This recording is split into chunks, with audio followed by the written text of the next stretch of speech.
bienvenidos al concilio. Ahora son las 10:05. Estamos casi listos para la junta del concilio de la ciudad. Tenemos 2 miembros presentes en este momento. Quiero dar las gracias a la señora Perry por su puntualidad. Necesitamos 10 miembros para conducir business hoy. Hermano, está listo.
Good morning, everybody. Welcome again to Buenos City días a Hall, todos, to otra vez Council bienvenidos Chambers, al and to the concilio de meeting la of the ciudad. Los Angeles City Council for today, Tuesday, June Para la Junta 11th. de junio The year is 11 del año 2002. 2000. The City Council meets Concilio every del- Tuesday, Wednesday, and Friday at 10 a.m. And we always invite the public to attend and invitamos al público participate que in council participe en el meetings. concilio de la We ciudad. can also be viewed live from También puede ser home on your vistos cable por su station, Channel estación de cable, 35. Canal We can be viewed 35. live via Puede ser webcast from the visto city's por homepage or la heard via página council de phone.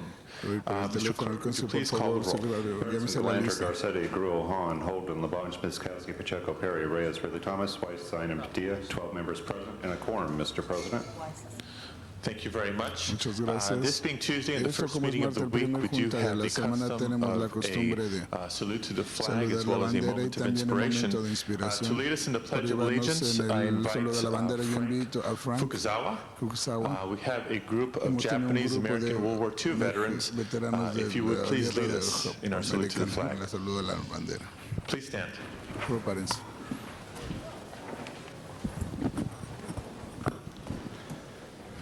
Let us once again Vamos una publicly vez públicamente pledge our allegiance and faith. nuestra alianza Your a la flag in bandera. mind. Su bandera Ready, ya.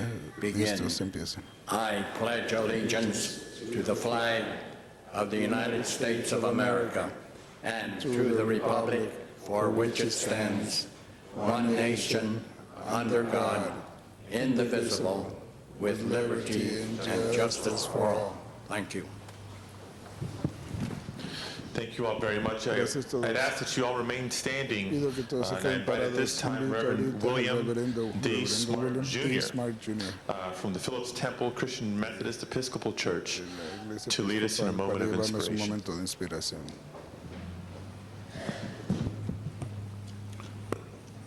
We are a nation that Somos una nación que was built fue the construida help of God. con la ayuda de Dios. whenever our republic was Cuando challenged, nuestro just as they did in biblical times, we always turn to our God. siempre volteamos a We nuestro have been a Dios. people that have Hemos sido had la the gente que fortitude tiene to la understand fortitud that our de entender faith que nuestra fe comes first. viene primero. And even today in the city of aunque hoy Los en la ciudad de Angeles, Los as we are Ángeles, como challenged on estamos every side, as por todos forces lados, from las within and fuerzas without dentro de adentro are y afuera challenging our existence, we must stand as a nos people. retan como gente. As we talk Como today nosotros even hablamos about hoy acerca de redistricting in our city, destruir we nuestra must stand ciudad, boldly debemos de together and not look at our pararnos own juntos y no ver self-interest, nuestro but we must look at the big picture. interés, pero vemos When el we retrato look at the grande. big Y cuando picture, vemos we el retrato understand that we grande, have a vemos a la great pantalla and grande. outstanding city. Tenemos una gran And we ask our ciudad. Father today Pedimos a that nuestro we will Padre not que no pontificate all day on this issue, todo nuestra but we will let cuestión, it be pero que worked out deje se quickly. trabaje. For we understand that we must Entendemos que remain debemos strong as a ser city now, fuertes como ciudad as ahorita. those on the outside would Nosotros try to afuera, divide que us. tratan de dividirnos. So my brothers and my Entonces, sisters, as we hermanos, deliberate, como estamos let us look at the big deliberando, vamos a picture. ver la pantalla It's not so grande. much I No or tanto you, yo o but it's usted, we. pero God bless you. nosotros. Dios nos bendiga. Amén.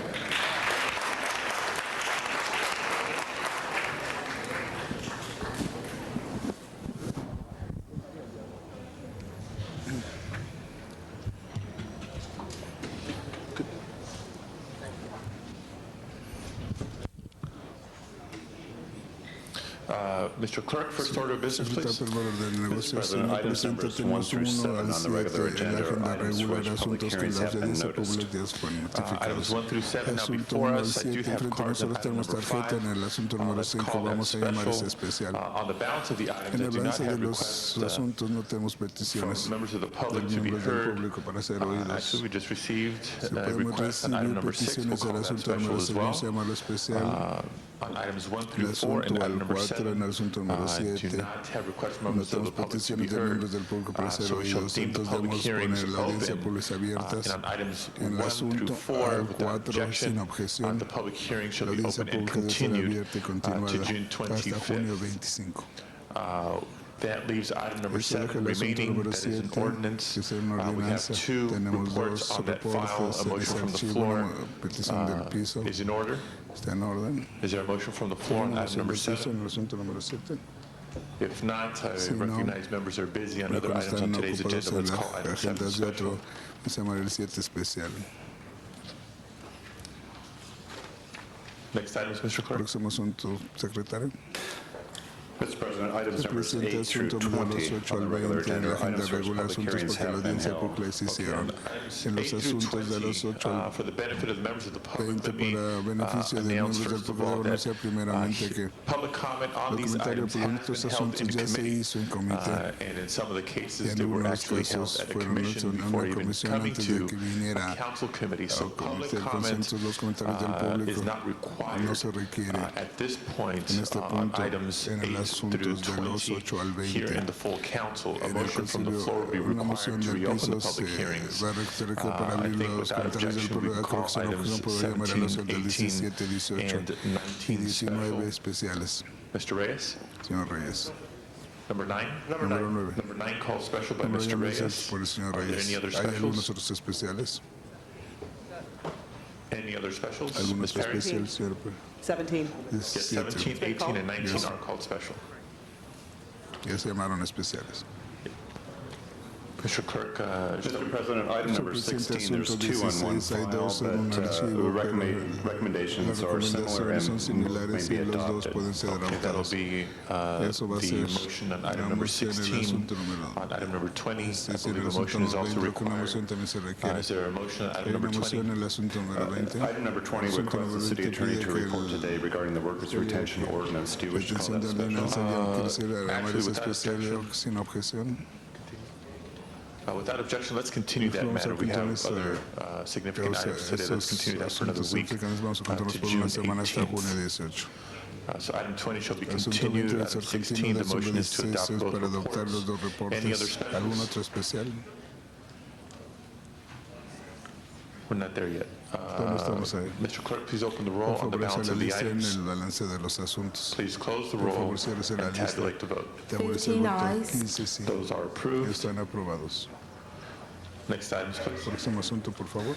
Mr. President, items Se numbers presenta 21 through 21 al 33 on the 33 regular en la agenda, agenda items for which regular, public asuntos hearings porque have la not audiencia been pública held. no se han hecho. Items 21 through 33 now Asunto before us. I 21. do not have requests from 33 members of no the tengo public petición de los to miembros address del the público council para on these items, so we shall deem the hablar con public el hearings opened and concilio. Entonces closed. vamos a Number poner 27 abiertos called cerrados special by número Mr. 27 llamada Zine. especial por el Mr. señor Reyes. Sáenz. Señor Reyes. On 26A, can I like to 26A, receive me and gustaría file that? recibir un archivo. 26A, the motion to 26A, receive and moción para file. recibirlo en archivo. Any other specials? ¿Algún otro especial? 21 through 33, 21 are al there any other 33, ¿algún otro specials? especial? Seeing none, Ya sin ninguno. Mr. Clerk, please Se open the roll abre la on the lista balance of the para el items. balance de los asuntos. Please close the roll. Ciérrese la lista. And tabulate the Tabúlese vote. el voto. 15 ayes. 15 Those sí. items are Los approved. asuntos están aprobados. Mr. President, that is the Presidente, extent of ese going es through the todo agenda el- initially. ya That pasamos brings you la back to items agenda. called special. Item number Especialmente 5 en el called asunto número special, 5 inasmuch tenemos as the member of the especial public como wishes to be miembro del heard. público debe ser oído. Okay, before we take up Antes de item que number tomemos 5, el members of número the 5, council, miembros del let Consejo, me ask, what is your señor pleasure? presidente, We ¿cuál es su have placer? clearly 3 Tenemos redistricting-related items on today's asuntos de agenda. redistribución en la agenda. Should we take those Debemos matters de tomar first esos and then asuntos dispose primero y of deshacernos the other de items los called otros special, or asuntos. should we Vamos a take care of empezar, other tomamos business and conclude with negocios y redistricting? concluir con el Is there a pressing desire either way? presente diseño. Seeing none, Dígase we'll go in ninguno. numerical order. Vamos en Clerk, orden item numérico number por 5. asunto número 5. Item number 5 now Asunto before número 5 us. frente a nosotros. Item notice for public El hearing. para la audiencia Council pública. calls for it at this time Ms. Carol Ahorita, Schatz, Carol Schatz. followed by Colin Seguida por Shepard, Coleman Shepard. Steve Needleman, Steve Needleman. and Randall Ely Y el on item number 5. asunto número 5.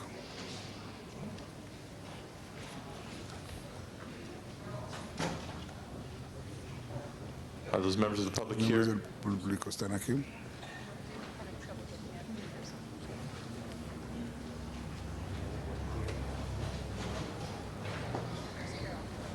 Ms. Schatz, Mr. Señor Shepard, are you Señor here? Shepard, ¿están aquí? Mr. Needleman, Señor Needleman, Mr. Ely? señor Ely. Okay, first come, first Ok, el serve. primero viene, el primero sirve. Thank you, Mr. Muchas President. gracias, señor presidente. The Downtown Center El BID is centro up del for a centro 5-year está renewal. para We renovación hope de you will 5 support años. it. Veo que It lo has been rated the soportan. number Ha one sido, bid in the pues, city. número It uno en la is strongly supported by our Es el más property soportado por los owners. dueños de There's no propiedad. No opposition hay that we know oposición que of. nosotros sepamos. And our ballots are out, and we are nuestras looking boletas están forward to afuera y serving the estamos city esperando and servir a la ciudad. downtown for another el 5 centro por years. otros 5 Thank you. años. Gracias. Did he call you? My name is Mi Colin nombre es Shepard. Colin Shepard I'm here y on behalf estamos of aquí Figueroa en Wilshire parte LLC. del Wilshire I'm the owner of LLC a y soy el property nombre de una at propiedad en Figueroa and Figueroa y Wilshire Wilshire. with my partners. Con It's a mis 50-story asociados building that es un previously edificio had the de name Samoa Bank 550 Plaza on pisos. top. We are Arriba strong estamos supporters of the soportes BID. del We've seen BID. substantial Hemos improvement to our visto neighborhood since its mejoramientos en formation, nuestro and we'd very vecindario much desde like for it to continue. que continúe. Thank you. Gracias. Thank you. Mr. Needleman and Mr. Señor Ely. Needleman, señor Ely. We'll be brief. Steve Needleman. Steve Needleman. My family's been a Mi property familia es owner in the dueña de downtown propiedad area en for el close área to del 30 centro years. por 30 años. I, as much as anyone, Yo como support this cualquier bid. soporte I am esta involved with 3 other propuesta, bids. estoy en We're una in 4 bids propuesta altogether. ustedes I think this has made a tremendous improvement to downtown and should have your support. Deben tener su soporte. Thank you. Mr. Ely. Gracias, señor Ely. I'm David Damas, Yo soy speaking on David behalf Damas, of hablando por parte the de chairman of the board of Downtown Center el Bid, director del I'm a system centro, property yo soy el development dueño de company, and we support the bid, all the benefits it provides to our constructores del community, centro. and all the progress it's made, and we urge your Por eso support. que hemos Thank tenido you. y urjo su Thank you very soporte. much. Muchas This concludes gracias. public comment Esto on item number concluye el público en el 5. asunto número 5. Members wishing to be heard Miembros on que item deseen number ser 5. oídos en el asunto número 5. Seeing none, I believe we're ready for a Señor, vote. estamos listos Mr. para Clerk, voto. would you please open the Secretario, por roll? favor, ábrase la lista.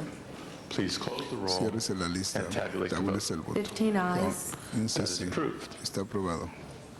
Mr. President, item Señor number 6 presidente, el called asunto número special and 6 inasmuch as there is a especial member of como the public who miembros wishes del to be audiencia heard. público que desean number salir. 6 now before Asunto us. número 6 enfrente a nosotros. Calls forward at Se this le llama time para adelante. Mr. Needleman once Al señor again. Needleman on otra item number vez en el 6. asunto número 6.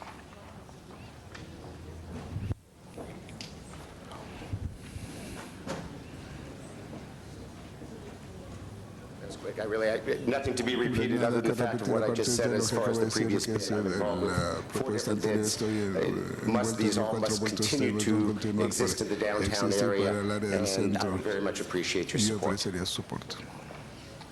Thank you very much. Muchas gracias. Seeing no further members of Dígase the no public wishing miembros del to público que deseen address the ser council on item number 6, dirigirse al concilio en el we asunto shall número 6 deem the debemos public cerrar hearing la audiencia del closed. público cerrada. Members wishing to be heard Miembros on que item deseen number oídos 6. en el asunto número 6. Seeing none, Dígase then the ninguno, recommendation entonces on la item 6 recomendación is the del same as asunto the 6 es la recommendation misma on como item la 5, recomendación número and that is 5 to continue the y public continúa hearing. la audiencia So pública. without objection, Sin objeción, items el asunto 6 and 5 6 will y be 5 continued van to a ser July continuadas hasta 16th. julio Next 16. item, please. Próximo asunto, por favor. Mr. President, item number 7 Presente called asunto número special. 7 There's llama 2 especial. reports Hay on dos one file. reportes en un Mr. archivo. Clerk, I understand there's Entiendo members of the que hay miembros del public público who have yet to enter que chambers who todavía wish to address the entran a la council on item Cámara number en 7. el asunto número Let's 7. hold item number 7 Vamos on a the tener el desk. asunto número 7 en el escritorio. Item number 9 Asunto called número special 9 by llama especial por Councilmember Reyes. Mr. Reyes. el señor Reyes. Thank you, Council Muchas President, gracias, colleagues. presidente, colegas. Number 9 is El called número 9 llama special. especial. I'd like to make some clarity Quiero on hacer this una claridad en esto. ordinance that's En before esta us, ordenanza que está enfrente de It's a continued nosotros es consideration una consideración continua establishing the Avenue 57 estableciendo la avenida Transit-Oriented District, 57 TOD. para el What we're distrito doing is we're norte. Estamos rescinding estamos Our remandando initial amendment introduced el May nuestro amendimiento 17, introducido en mayo 2002, 17 de adopted 2002 by the adoptado Council, por el concilio. and we are concurring with the original development standards as contained in the original como en la report original regarding reporte acerca lot de assemblage. mucho ensamblaje, restrictions. restricciones. What we are Pero doing lo que is estamos we are haciendo, adding estamos añadiendo the following.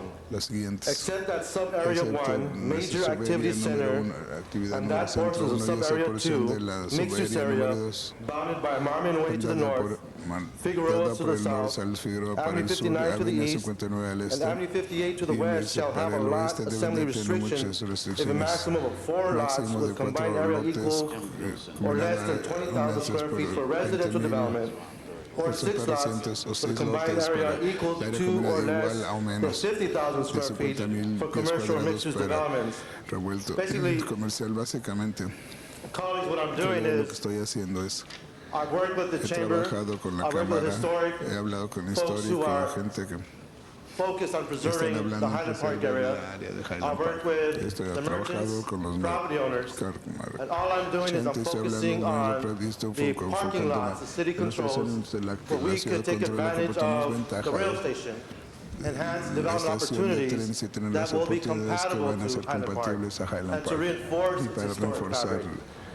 I'm not advocating for big boxes. No estoy I'm not pidiendo por advocating for cajas big giant grandes o por Kmart's grandes or Kmart's big stores like o that. tiendas That's como not the esas. purpose Eso of no es el this. This propósito is to de give esto. Highland Esto es Park para a darle a chance Highland Park una to chance create and de crear recreate y recrear that pedestrian flow that will support the que businesses, soporte that will essentially peatones, que esencialmente va a magnificar that which is y esa rare es la cual que as es one of the raro original como suburbs of una Los de las zonas Angeles, suburbias de and Los it's given us an Ángeles y nos ha dado la opportunity to oportunidad leverage the investments de we've already made into Highland Park. inversiones que se It hecho has ya en nothing to Highland do Park no with tiene que ver all the nada negatives con that eso seem lo to be out negativo there. que parece The que están focus afuera. is truly on making sure Enfocamiento está allá that we y give estar a seguros de different que catalyst hemos and una bringing luz de back que Highland de Park to listo y life. traer a And I Highland Park appreciate otra and I vez a vivo vote y yo on voto this en esto. amendment. Thank you. Este amendamiento, gracias. Thank you, Mr. Reyes. Gracias, señor Reyes. Did you wish for them to say a few words? Deseen tomar sus palabras. Please, yes. Go ahead. President, my name is Andrew Barrera. I come today in three capacities. One is the program manager for the Northeast Los Angeles Business Assistance Center. Also, I'm a board of directors member for the Highland Park Chamber of Commerce, and I'm a local resident. I live literally 7 blocks from the proposed station and development. I want to let you know that on all three capacities, we're in support of the councilman's amendment. And there's a few things that we'd like to bring out that in support of this amendment. We as residents of Highland Park, we're very excited about the station coming into the area. And as the director for this business assistance program, one of my main concerns is bringing in quality businesses to the area that would provide local residents with a higher quality of goods and services. So it's very important that we understand what's going to happen here. Now, we understand that this allows additional lots to be utilized for potential development. And this will only benefit the historical character that Highland Park, as you know, is one of our first communities to the city. And basically developing, help promoting the rail station and the historical character of the area. This urban village concept will only support the historical corridor, and we feel that the development will attract major investors to basically make this area a destination location for not only for local residents, but will draw regionally. As you know, right now, that used to be one of our main commercial corridors, but with the development of the shopping malls in Glendale and the upscale development in Pasadena, it really took away many of the potential customers that came into this historical area. We basically just want to let people know that the Highland Park Chamber of Commerce, the local residents, and the Northeast Los Angeles Business Development Center are in strong support of this amendment and encourage a yes vote. Thank you. Thank you, Mr. Barrera. We do have public comments on this item. We have the first speaker. Ma'am, go ahead. Thank you, Mr. President. My name is Pamela Hanna. I'm with the Southwest Museum in the Highland Park area. I'm also serving as the Secretary of the Highland Park Chamber of Commerce, and just wanted to also let you know that the Highland Park Chamber of Commerce strongly supports the work that Congressman Ed Reyes has done, and thank his staff for working with us to help us understand the transit-oriented district. And we highly support and endorse the Avenue 57 Transit-Oriented District-Specific Plan Amendment, and the Highland Park Chamber of Commerce rally is behind him. Thank you very much. Muchas gracias. Mr. Reyes, we have 4 other public wishing to address the council. On this item, Senator Frazier, followed by Beth Steckler, Jean Perkins, and Geraldine Mendoza.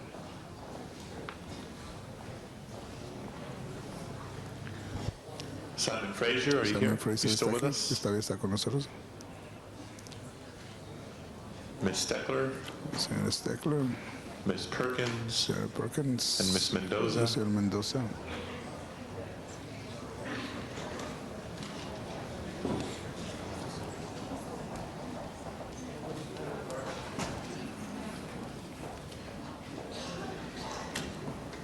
Go ahead.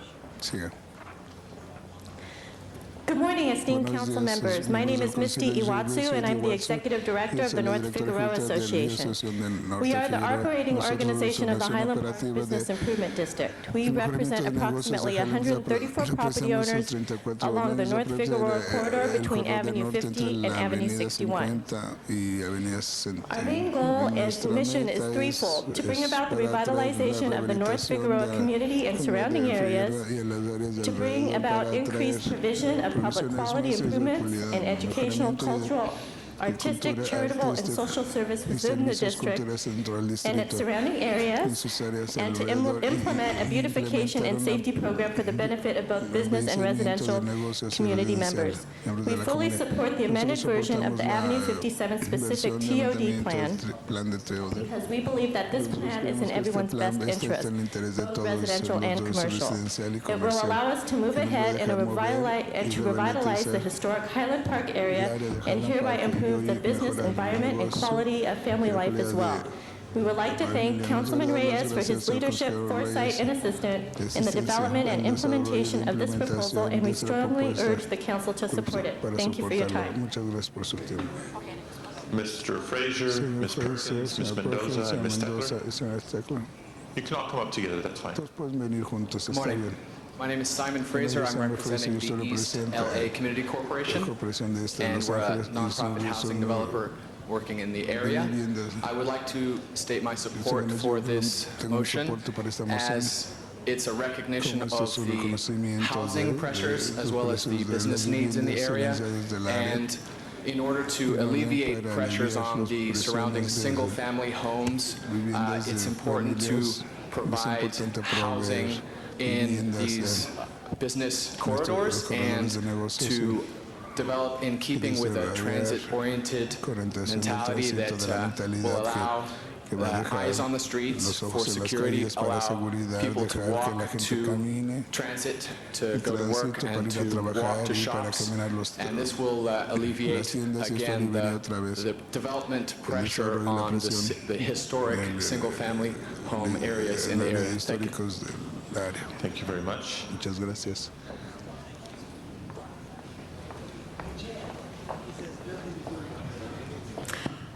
Thank you. My name is Beth Steckler. I'm Policy Director with Livable Places, and I'm here to speak in support of the amendments to the Transit-Oriented District in Avenue 57. We support the changes because we think they will facilitate the development of housing in the district, and we feel that in accordance with the general plan framework, building housing in areas that are close to transit stops is absolutely critical, and these amendments take us closer to being able to do that. As you are well aware, Los Angeles is growing, although we are not producing the housing that we need. We're expected to grow by 3 million people by 2025, and we are behind, far behind in our housing construction. So these sorts of plans for transit-oriented districts that encourage housing development are absolutely critical, and we hope to see them in each of your districts. Thank you. Thank you very much. Muchas gracias. Good morning. My name is Geraldine Lopez Mendoza. I'm an attorney at the Environmental Justice Project Office of Environmental Defense. I just, to be very brief, want to speak in favor of Councilmember Reyes' amendment to the proposed the transit-oriented development. We're very concerned with making Los Angeles a healthier, greener city for all of its citizens, particularly low-income residents. We believe this amendment allows for flexibility in design, in the planning of the transit-friendly development and neighborhood-friendly development to make it possible to actually live near light rail and make it easier to use transit and get out of cars and walk more and actually just increase the whole neighborhood feel in the city of Los Angeles, which we believe we need more of. In addition, to the extent that people are concerned about having big block development or negative development, we believe there will be further opportunities for members of the community to comment with project-specific EIRs and draft EIRs, and also through the Historic Preservation Overlay Zone. So we very much are in favor of it, and we hope it passes. Thank you. Thank you very much. Muchas gracias. Final speaker card is La Ms. tarjeta Jean final Perkins. es Michelle Perkins. Is Ms. Perkins in La señora council Perkins chambers está en right la now? Cámara de Comercio If not, I believe we've heard plenty of Todos support. tenemos mucho soporte. And Ms. Perkins La only señora wanted to Perkins offer no nos general quería ofrecer comments, so comentarios públicos. this shall close the Entonces, public esto cierra comment el on this comentario item. público en este asunto. Mr. Reyes. Señor Reyes. Thank you, Council President. Gracias, presidente del Just in Consejo. closing, Nomás para cerrar. I just want to reassure Nomás quería those that are recordarle a listening todos que están oyendo on cable en and throughout the cablevisión public y por that todo el público que the bottom line with this la project cosa de and este these changes proyecto that y estos allows the cambios que community dejan a la to have final comunidad say-so tener on how any lo que project pueden decir en will be cualquier proyecto van a promoted ser in these areas. promovidas en estas áreas. The Historic Overlay Zone and the Historic Committee son will be having histórica final van a word of tener design una layout, but we la hope to palabra be able to final del build a diseño, healthy pero relationship podemos with those that hacer would like una to be able to come in and los que invest in puedan our venir a historic invertir en neighborhoods nuestros vecindarios and históricos develop y compatible, desarrollar compatibles balanced balance projects that will fit in the proyectos que van neighborhood. a Thank you quedar very en much. el vecindario. Thank you, Muchas Mr. Reyes. gracias, Before señor Reyes. proceeding to Antes de a vote, we presentar did para get a votar, late speaker card. I tenemos just una want to read it tarjeta into the tarde, record. le puedo leerla en Ms. la Mickey Jackson, Mickey who is against Jackson, the que proposal. está en contra de la Any propuesta. other ¿Algún council otro members wishing miembro to be del heard Consejo on que item desee number oírse 9? en el asunto número 9? Seeing none, Gracias, Mr. ninguno. Clerk. Señor Clerk. Mr. President, there is an Señor amended presidente, motion that has been un circulated amendamiento que and está new circulando ordinance, y so nueva this is ordenanza. ordinance Esto es first una reading. ordenanza de primera Okay, lectura. so let's, Jackson, I'm here for item 9. Dave, Estamos I aquí couldn't el get viernes in. en la It's tarde, no puedo quite a entrar. scene out there. ma'am, go ahead. Siga. But please It keep it looks like y'all sent out a card saying free food out there. I came to talk about the last minute, second effort of this amendment. It abrogates the public process. It's bad enough on its own in that it doubles and triples the lot sizes allowed in this area, which is the HPC, Historic Preservation Overlay Zone.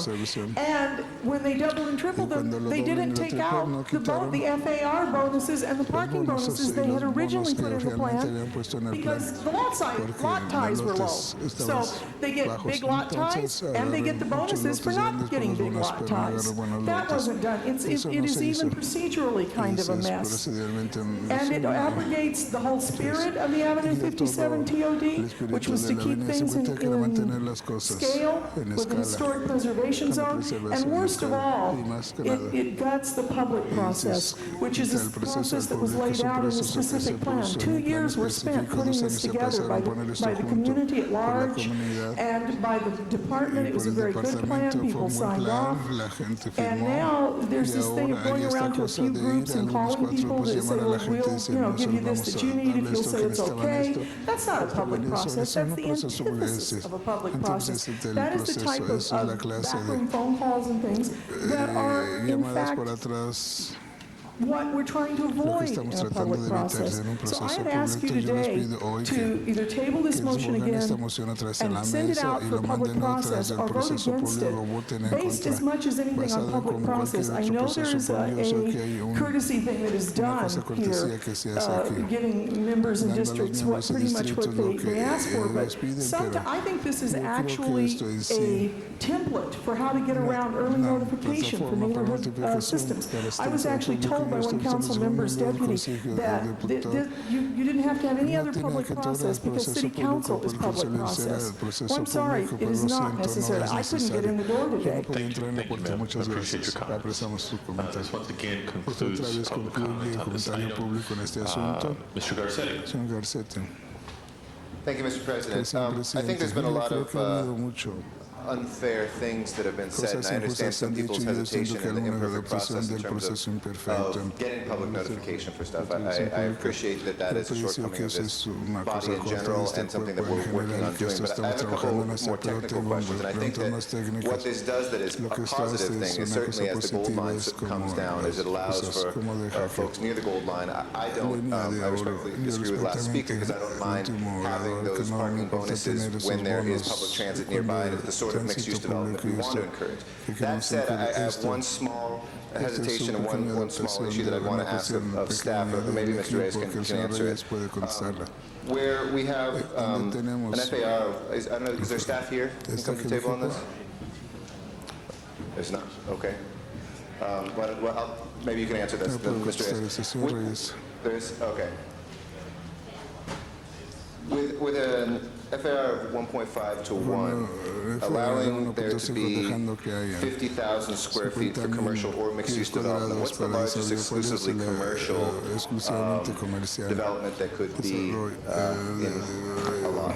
right now? complejo que se puede hacer Charlie en Roush, el Planning Department Chucho staff. viendo I el grupo de believe it's a planeamiento 25% bonus, CROSS, which could give you up to 5% bono que puede ser 1.75 to 1 1.7 Multiply FR, that multiplique by, eso I believe it's por creo que 100,000 son square feet of 160,000 lot area pies maximum, cuadrados máximo. and that would be the largest building you Eso build, sería el edificio más grande And en could you give us an idea of what as sort of... opposed to 1.5 to 1. Okay, so 1.75. And could you give me Y an me puede dar idea of una what sort idea de lo of que a clase commercial de entity that could include?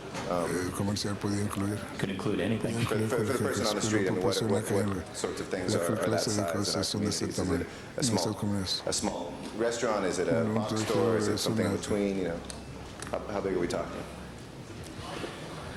It'll be 100,000 square feet plus, it would be about 175,000 square foot building.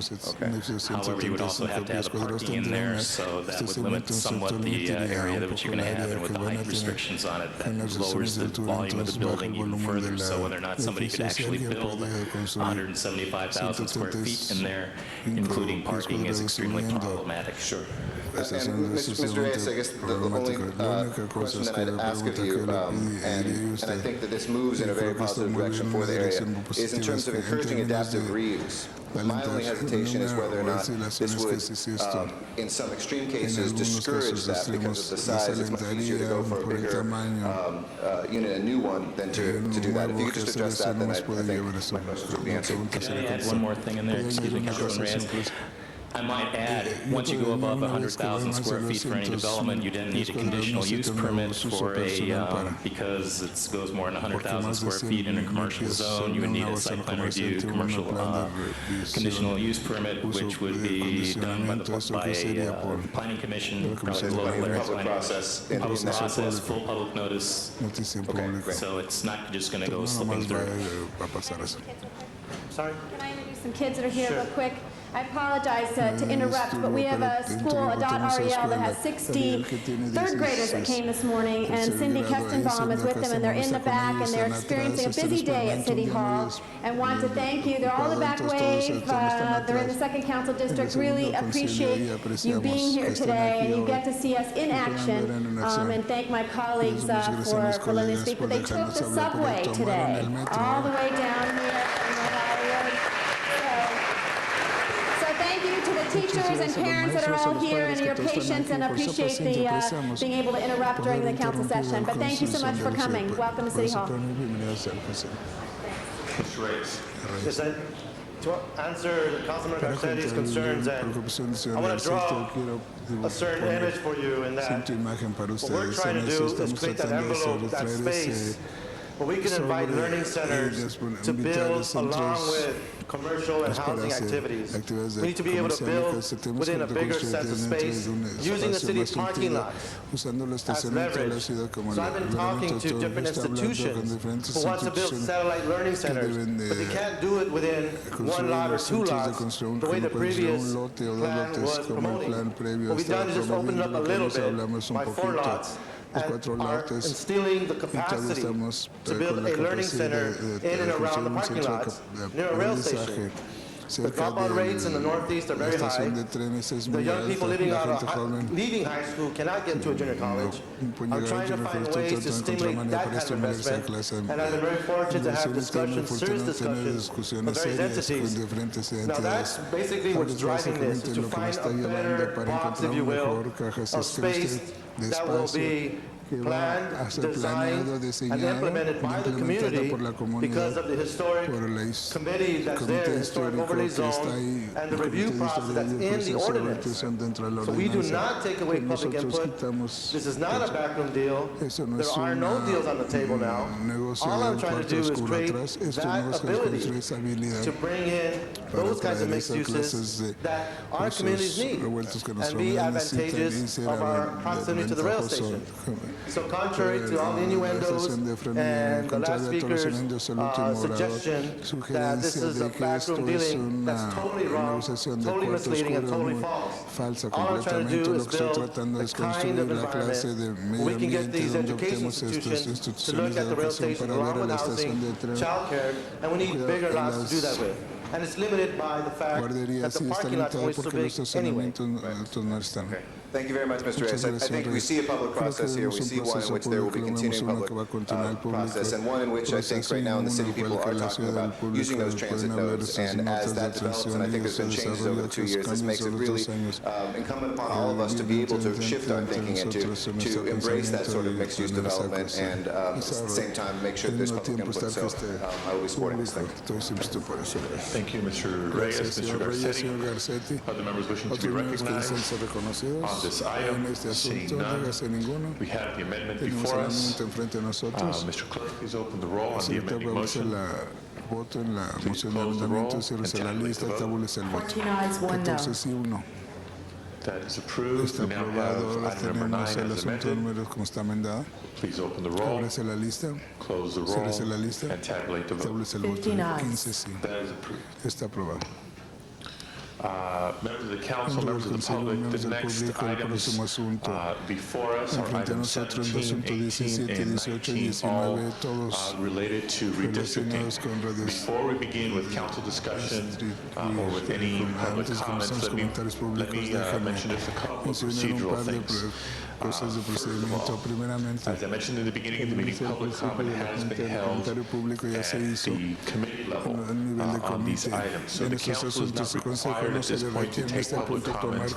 A motion from the floor would be required to reopen the public hearings. Members of the council, we also have a couple quick decisions to make. One is which order we want to take these matters in. Item number 17 is a majority and minority reports as they have come from committee. Item number 18 is an outstanding matter that the committee forwards to the full council without recommendation. It is my belief, and without objection, that we shall take item 18 before item number 17, as item number 18 will possibly change the map on item 17 before we take a vote on the final map. Item number 19 is the question and the issue of the date of effectiveness. We can take that matter either before the map, or we can take that question after the map. We'll I'll be open to the will of the body. On a prior matter, not this matter. Okay. On the matter number 9, I'd like to be registered as a no vote on the final vote. Okay. Vote against the amendment. So it will not change the outcome of the vote, so we'll make that change. The outcome, but I just wanted to register the final vote. And I will weigh in at the appropriate time on the various matters. Okay, it does change the outcome. Change the outcome of the vote in so much as it is an ordinance, so that would carry the matter over for a second reading. So should I move to reconsider, or you just want to have me registered as a no vote? We'll make that change. We don't have to reopen the roll. We'll just make that change, and that matter does carry over for a second reading.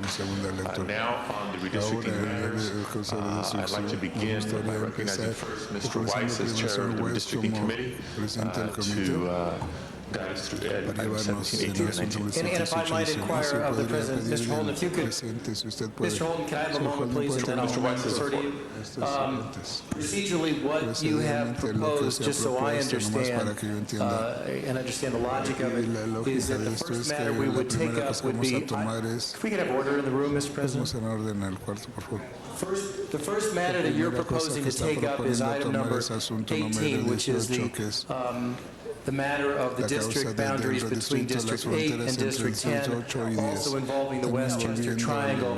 And then your view is, once that is done, it's then appropriate to turn to item 17, which is the map writ large. And then, once that is done, to turn to the question of when it becomes effective. Is that what the order in which we're going to proceed here, Mr. President? I suggest we take item 18 before we take item 17. I'm still open. We can take item 19 before either of the other two matters, or we can take item 19 last. I will go with whatever the will of the body is on this. But did you wish to? Well, I'm ready to discuss whatever matter you call first, Mr. President. Members, is there an overwhelming concern on whether or not we should take this? Mr. President, can I say something? I would like to take 17 first. I have 300 people in this room. I have 300 more people in the overflow room, and over 50 people in the Spring Street courtyard. And if... Okay.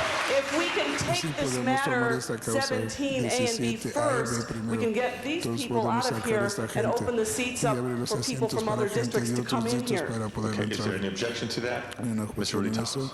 And then Mr. Holden? Mr. President, 17 is the entirety of the map, is it not? It seems to me that the amendments appropriately should be disposed of before we act on the entirety of the map as it is presented from the committee. Okay, members, let me be clear. The question before us at this time is the sequence of the items. Mr. Holden, then Mr. Pacheco. Mr. President, members, I think that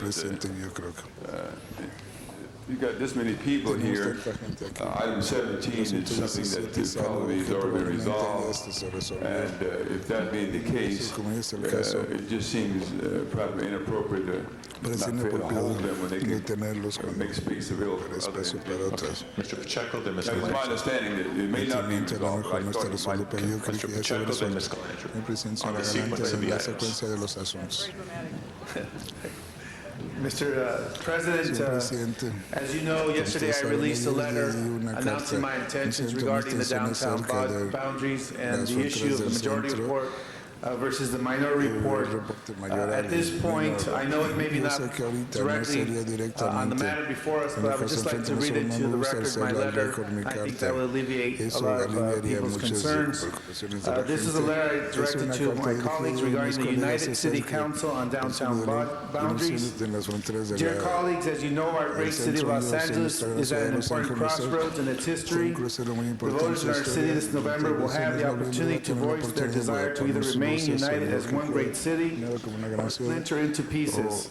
Recently, many individuals have shared their view that a united council regarding the downtown boundaries will help counter the secession effort. The Citizens Commission deferred to the council the issue of how to unite communities of interest in downtown. However, the commission continued having council districts 1, 9, and 14 shared downtown, as it has for the past 10 years. Subsequently, through the ad hoc committee on redistricting process, I proposed alternative boundaries in downtown to unify more communities of interest as required by our new charter. This amendment is modification number 19 in today's ad hoc committee majority report.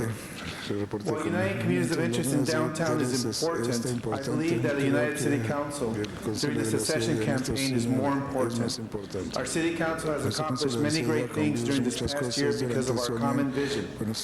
Consequently, I will move to receive and file my majority report from the ad hoc committee and support the minority report that keeps the status quo in downtown between CD9 and CD14. Every 10 years, we have an opportunity to discuss the downtown boundaries, and I felt the responsibility to do my best for these communities. Unfortunately, a close vote on the downtown boundary may damage our effort to keep this great city together, and I will have no part in furthering the secessionist goals. Mr. President, it may not be appropriate this time, but I will move to receive and file the majority report. Thank you, Mr. Pacheco. And let me add, Mr. Pacheco, I commend you.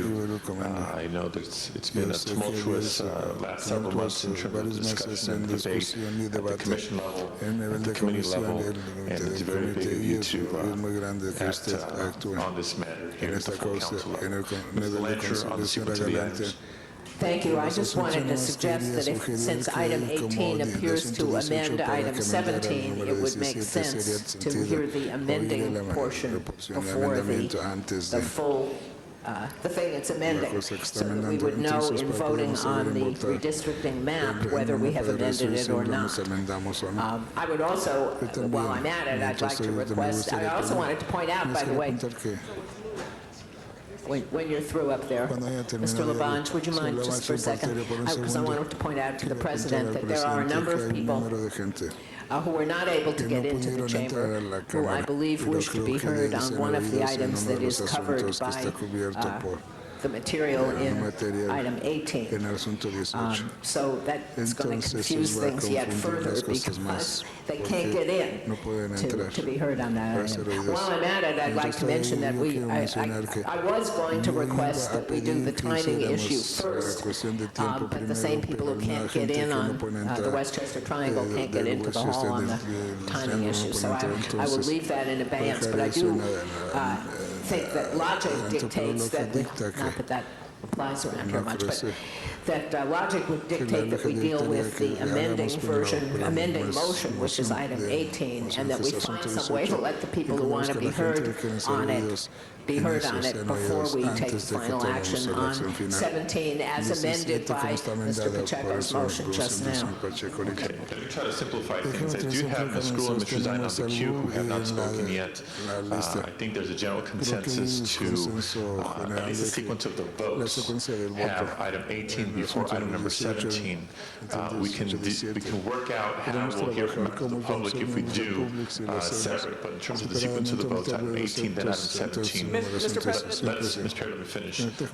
Let's just take a simple vote on item 19, whether we should take the time of effectiveness first or we should take it last. So a yes vote will be to take the date of effectiveness first and answer the question item 19 first. A no vote will leave the items in order. So a no vote will have us deal with the issues of the map first and the date of effectiveness second. Everybody clear on that?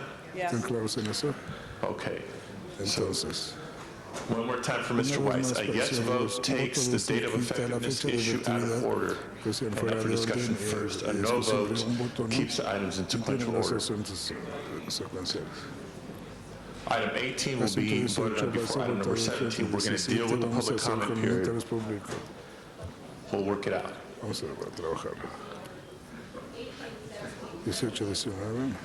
17. Correct.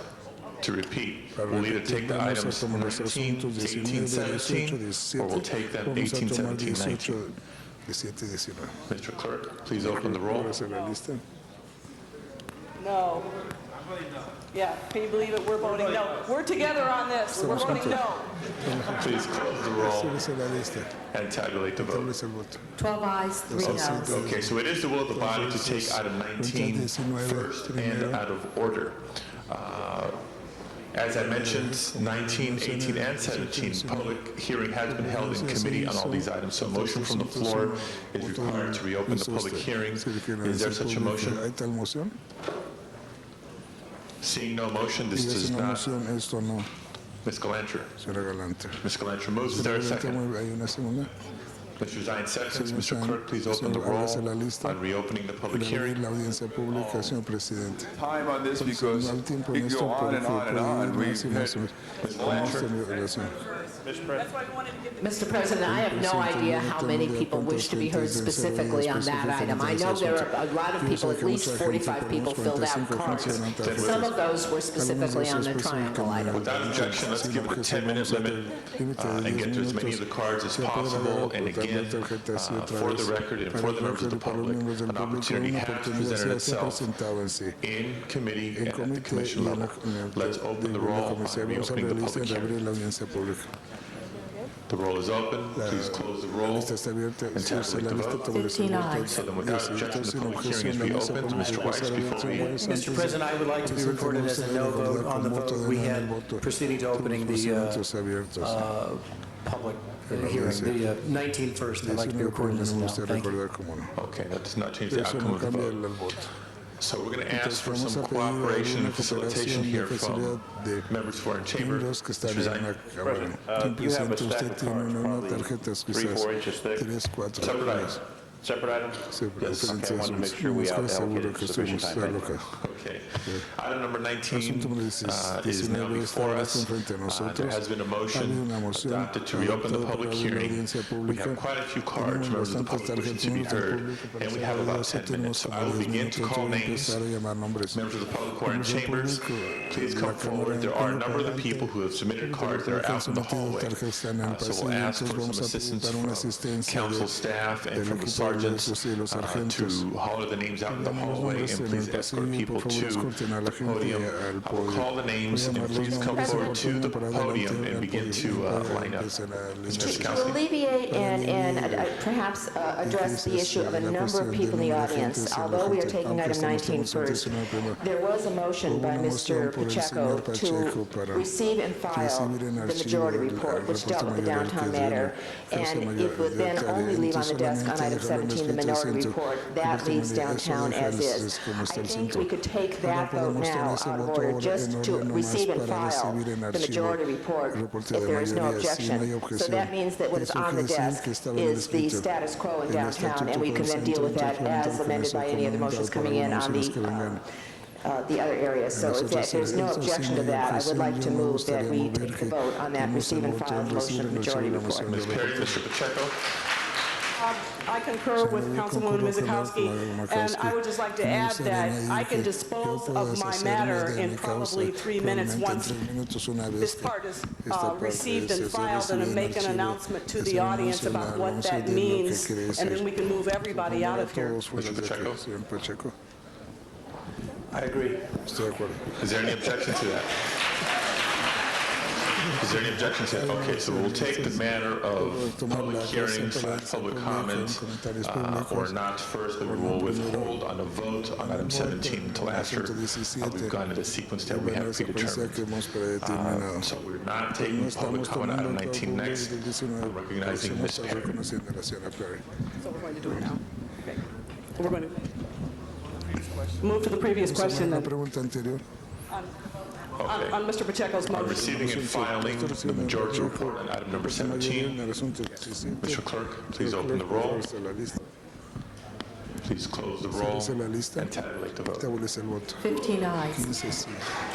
That is approved. So what remains before us is the minority report on 17. We're not going to vote on it because we have item number 18 and 19 still outstanding.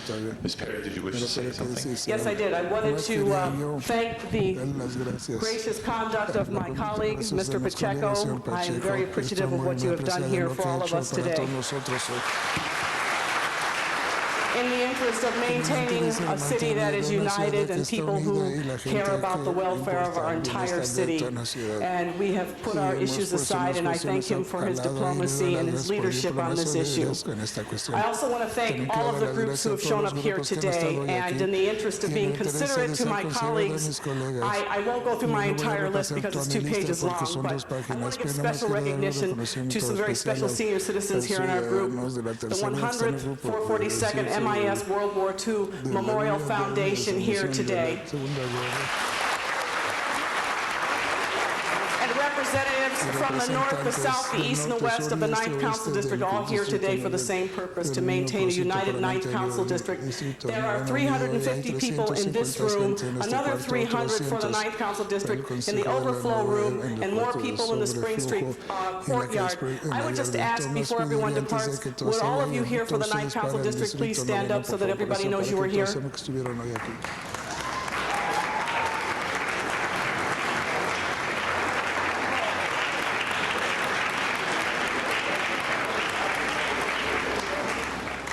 I want to thank everybody for coming here today. It means a great deal, as this only happens once every 10 years. And please know that Mr. Pacheco and I will be working together for a very long time.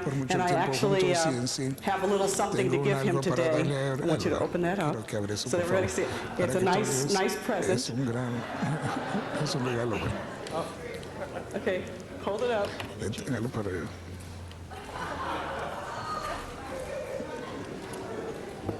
It's her choking me. But I signed it, Love Jan. So thank you. And thank you everyone for the 9th Council District. We'll meet you outside in the Spring Street.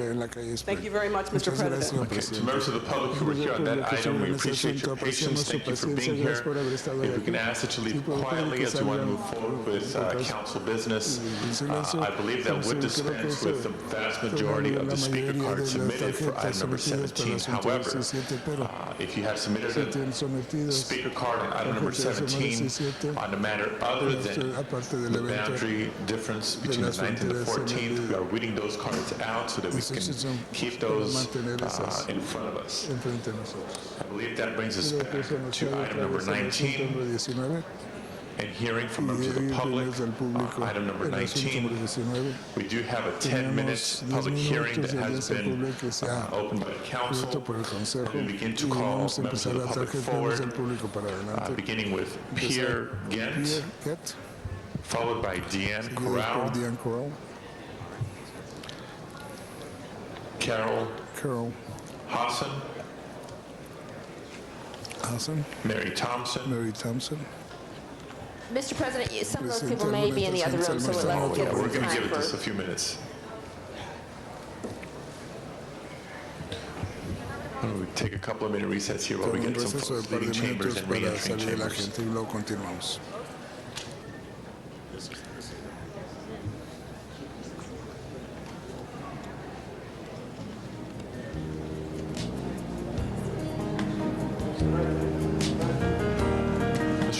Yeah, could the city attorney maybe sit at the table and just explain legally what's happening for the people out watching television, Channel 35, as people then change places and come in and will fill the void and the public will have a better understanding of what's going on, as this is what's done every 10 years in this country. Mr. Weiss? I'll tell you that I think when the city attorney comes to the table, there are going to be an awfully large number of questions for the city attorney. I don't think we can have the city attorney nutshell it. I'm happy to put it in a nutshell if you think people need it in a nutshell, but why don't we hear from the public first and then debate the issue as we always do? That's what I think we should do, Mr. Well, then if we could hear from half a nutshell on just what it is and fill the void, because this doorway is jammed out here. We're going to be another 5 minutes before people get in, and you could just talk about the experience so they, fill the void.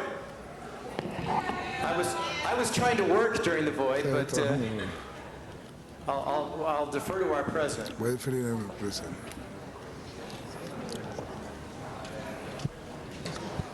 Okay, we're starting to see folks file in here. More than likely for items 19 and 18.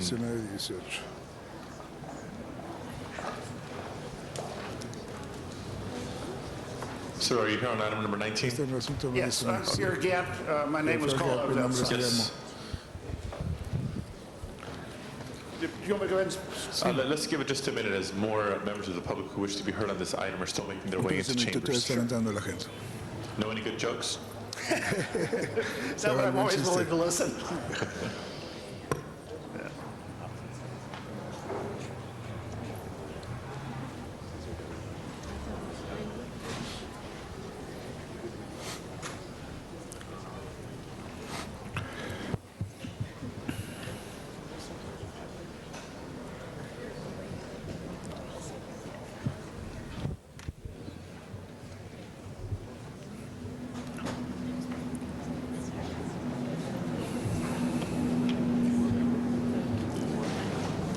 Members of the council, there was a number of members who put their speaker buttons as we were discussing and debating the sequence of the items.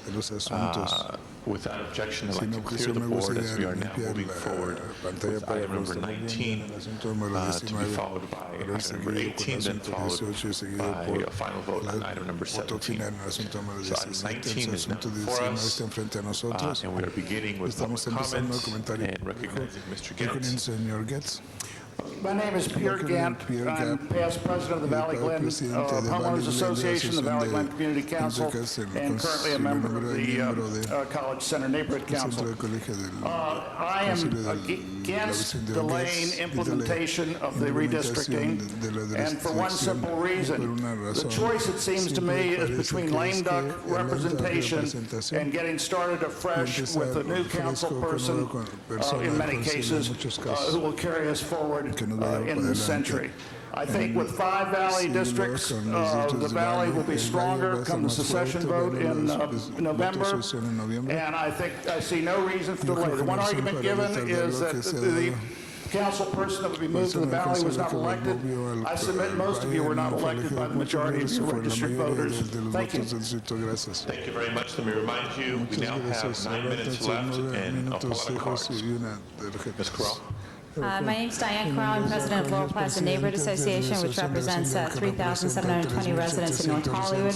We are in favor of implementing the new district lines as of July 1st. If the implementation of the new district boundaries are held another year, the Valley will have not only lost its 5th council district, but also have been shortchanged the 5th district's budget of $250,000. With Valley secession on the ballot in November, it would not be wise to deny the Valley its representation. If the council would like to avoid tomorrow's headlines, Valley cheated a 5th council district, $250,000 budget goes to the west side, then the council should vote to implement the new boundaries on July 1st as mandated by the city charter.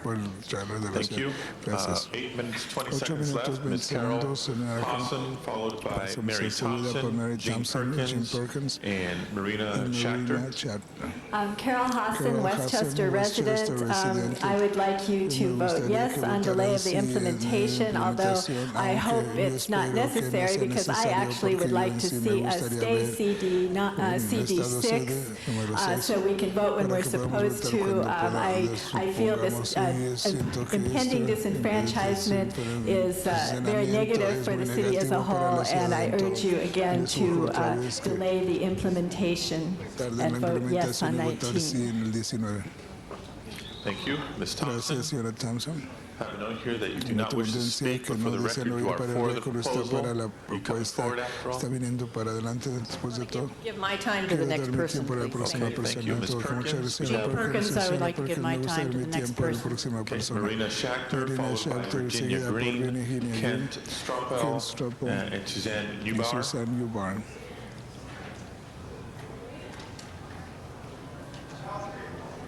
Marina Schachter with us. Está con nosotros.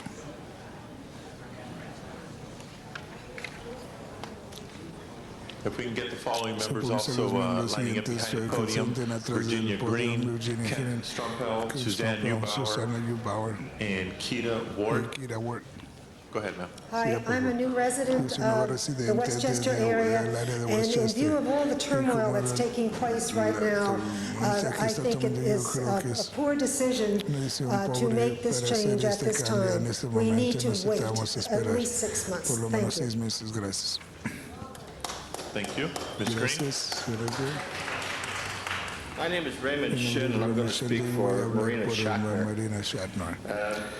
And I'm talking about the 19 as far as delaying the implementation. And I feel that taking this, eliminating the representatives that we have at the present time without a legislative body is illegal. And I propose that we delay the vote so that we can have a little bit more study on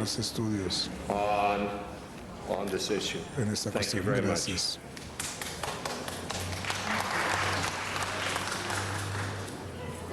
Okay, Ms. Virginia Green, Ken Strumpel, Suzanne Neubauer.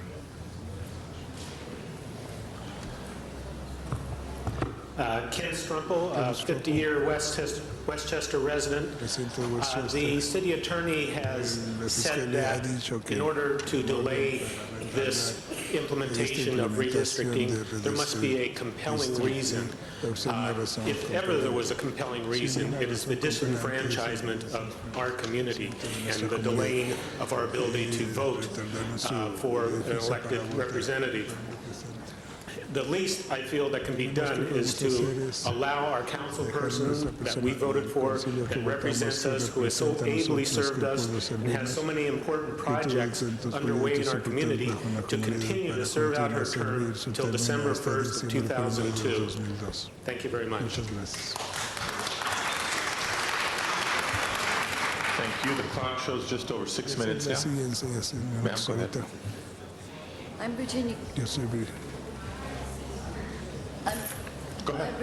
I'm Virginia Green, and I would like to move that there would be a delay on it. I've been a resident of the area of Westchester since I was like about 12 years old, and I think that there needs to be, there's too many issues that to just let it go without a thorough evaluation. Thank you. Thank you very much. Ms. Suzanne Neubauer. Mr. Weiss. Thank you. I just want to interrupt the public hearing for a moment to acknowledge we've got some terrific students here with us. We've got fourth grade students from the Wonderland Avenue Elementary School from the Magnet School. Folks, can you stand up, everybody from the school? We've got Ms. Song's class and Mr. Snyder's class. Thanks for coming to City Hall, guys. Thank you, Mr. President. Thank you, Mr. Weiss. Thank you, kids. Proceeding with public comment. Council calls forward Ms. Suzanne Neubauer for the final time, followed by Keto Ward, Judy Dalton, Zelda Keene, I believe, Thomas Curie, and Judy May. If you can all come forward at this time. I'm Keita Ward, and I'm a resident of Westchester. I do live in the Triangle. As a resident of Westchester, I do ask the council members to delay the vote of redistricting and moving our council person. As a voter, a registered voter in the state of California for 20 years, I think it's important that the voice of the people that live in the community be heard and fairly represented. Thank you. Thank you very much. Is Judy, is it Dayton or Dalton? Dalton. Zelda Keene or Kuhn? Yes, I would like to have Denny speak for me, please.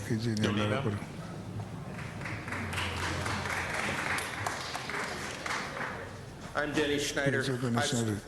I'm Denny Schneider. I've spoken to you many times, especially about these kind of situations, and for this particular one, and I hope to speak on the next issue, but what I want to specify is we need more time in Westchester. There are lots of issues. The staff can't come up to speed on as many critical items that are going on in our community. Please delay. Thank you. Thank you very much. Any other names that I called in the room? Is Zelda Keene or Kuhn? Seeing none. Thomas Curie. Mr. Curie in the room. Judy May. Miss May, are you with us? Elizabeth. Go ahead. Okay, my name is Judy May, and I've lived in the Westchester area for 34 years. I also worked in the area as an engineer at Hughes Aircraft. I feel like our community is being a sacrificial lamb for this whole process of secession. With all the public meetings that have been held in our area and the committee meeting, it was like nobody was listening to us. It's still status quo. Give the Valley their district so they won't secede. What will happen if they secede? 4 of you will lose your jobs. I am asking that you do what Mr. Pacheco did. Keep the whole community of LA in mind and not just your own personal endeavor. Remember, you're voting now, but in November, 500,000 disenfranchised voters will be voting. Thank you. Thank you very much.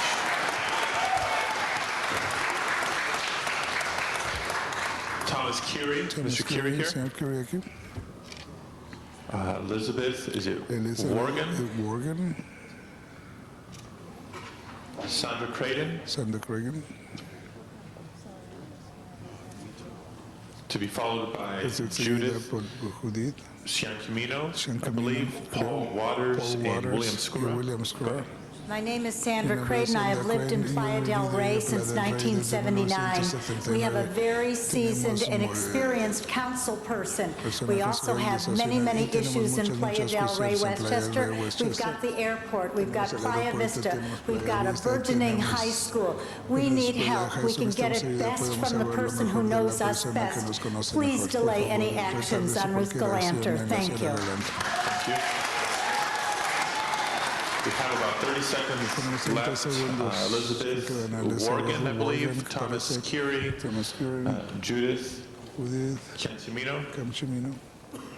please correct me. Actually, you got it right. Thank you. Okay. Mr. Pacheco, I would like to congratulate you on listening to the voice of the citizens of Los Angeles and acting according to their wishes. I think the rest of you could learn something from him. The rest of CD6, the residents of CD6 hope you will do the same for us and reconsider taking away our right to vote, to be represented by the council member we elected. And give us back our right to vote in 2003. Barring that, I urge you to delay the implementation of the new boundaries at least until the November vote. It is fiscally irresponsible of you to push this implementation before the issue of secession is settled. The West Side is second only to the Valley as an economic pillar propping up the city of Los Angeles, and as such, we take this issue of secession very seriously. However, if you persist in the disenfranchisement of CD6, we will support the effort. This is not a precedent-setting event. Secession has been used as a tool to gain the right to vote before, and I'll leave you with these gifts. Thank you very much. This does reach our time limits on the public comment, so for those members who submitted speaker cards, on this item, your card will be added to the file, and I note that there is a combination of people for the proposal and against the proposal. We now proceed to council discussion, beginning with Ms. Galandra. Thank you. I'd like to start by moving that implementation date for the new districts that will be drawn today be July 1st, 2003. Thank you. Now, hold on, wait a minute, because you're in my time here. I want to thank all my constituents for coming. A number of you did not get to speak, and I'd like to ask those of you who are in favor of the delay until 2003 to stand up, just so everybody knows that. Thank you. Now, members of the council, what I want to point out to you is that these people have done exactly what we have asked them to do. They've participated in the democratic process, and you can sit down, at every step of the way. They've done what we asked them, and I think they're right. I think nobody is listening to them, but we have a chance to show them that we are listening to them. This morning, I've distributed to you a number of materials. In the course of the last few days, I've discovered that some people may not have had a chance to read the previous copies. So I have submitted to you a letter I received from Erwin Chemerinsky, professor of constitutional law, whom I asked the specific question, is there any problem, is there any voting rights problem if we draw the districts now and we begin the election campaigns for the regularly scheduled elections now and they take place when they're supposed to? Is there any problem with waiting until the music stops before we sit down in the new seats? He assures me there is no such problem. I also received a message from him this morning, which I have distributed to you, which I think speaks for itself. It's dated July 11th and begins, council members. I have also given you this morning something I want to summarize for you now.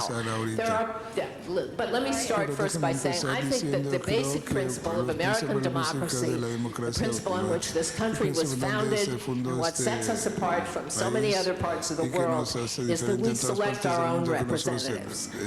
We have done that. The residents of the new CD6 to be placed in the Valley, and Carol and others, I have to tell you, we're not going to win on that one. CD6 is going to the Valley. The reason for that is to have the election as soon as possible for the new council member in the new CD6 when I leave at the end of my term. However, that campaign is basically already underway, and nothing in my proposal to implement to have everybody sit down at the end of the music changes that in the slightest. I know there are some from Council District 8 who were aware of a proposal to change the numbers between 6 and 8. That is not on the table. The district that is going to wind up in the Valley is District 6, and the district is going to be there starting as soon as this ordinance is adopted and published, and the campaigns are underway. There are some practical reasons I think it makes sense for this delay. 4 of us on the council will be leaving in 2003. Of the 5 of us who are serving our final term, 1 more will be leaving in the middle of 2005. A new representative will take over Council District 6 in July of 2003. Whether I am moved there tomorrow or whether I am moved there, whether I am not moved there at all, that will be a person selected by the residents of that district. The residents of that district are today represented by 3 different people they selected, including one as recently as 3 months ago. They will not be losing representation.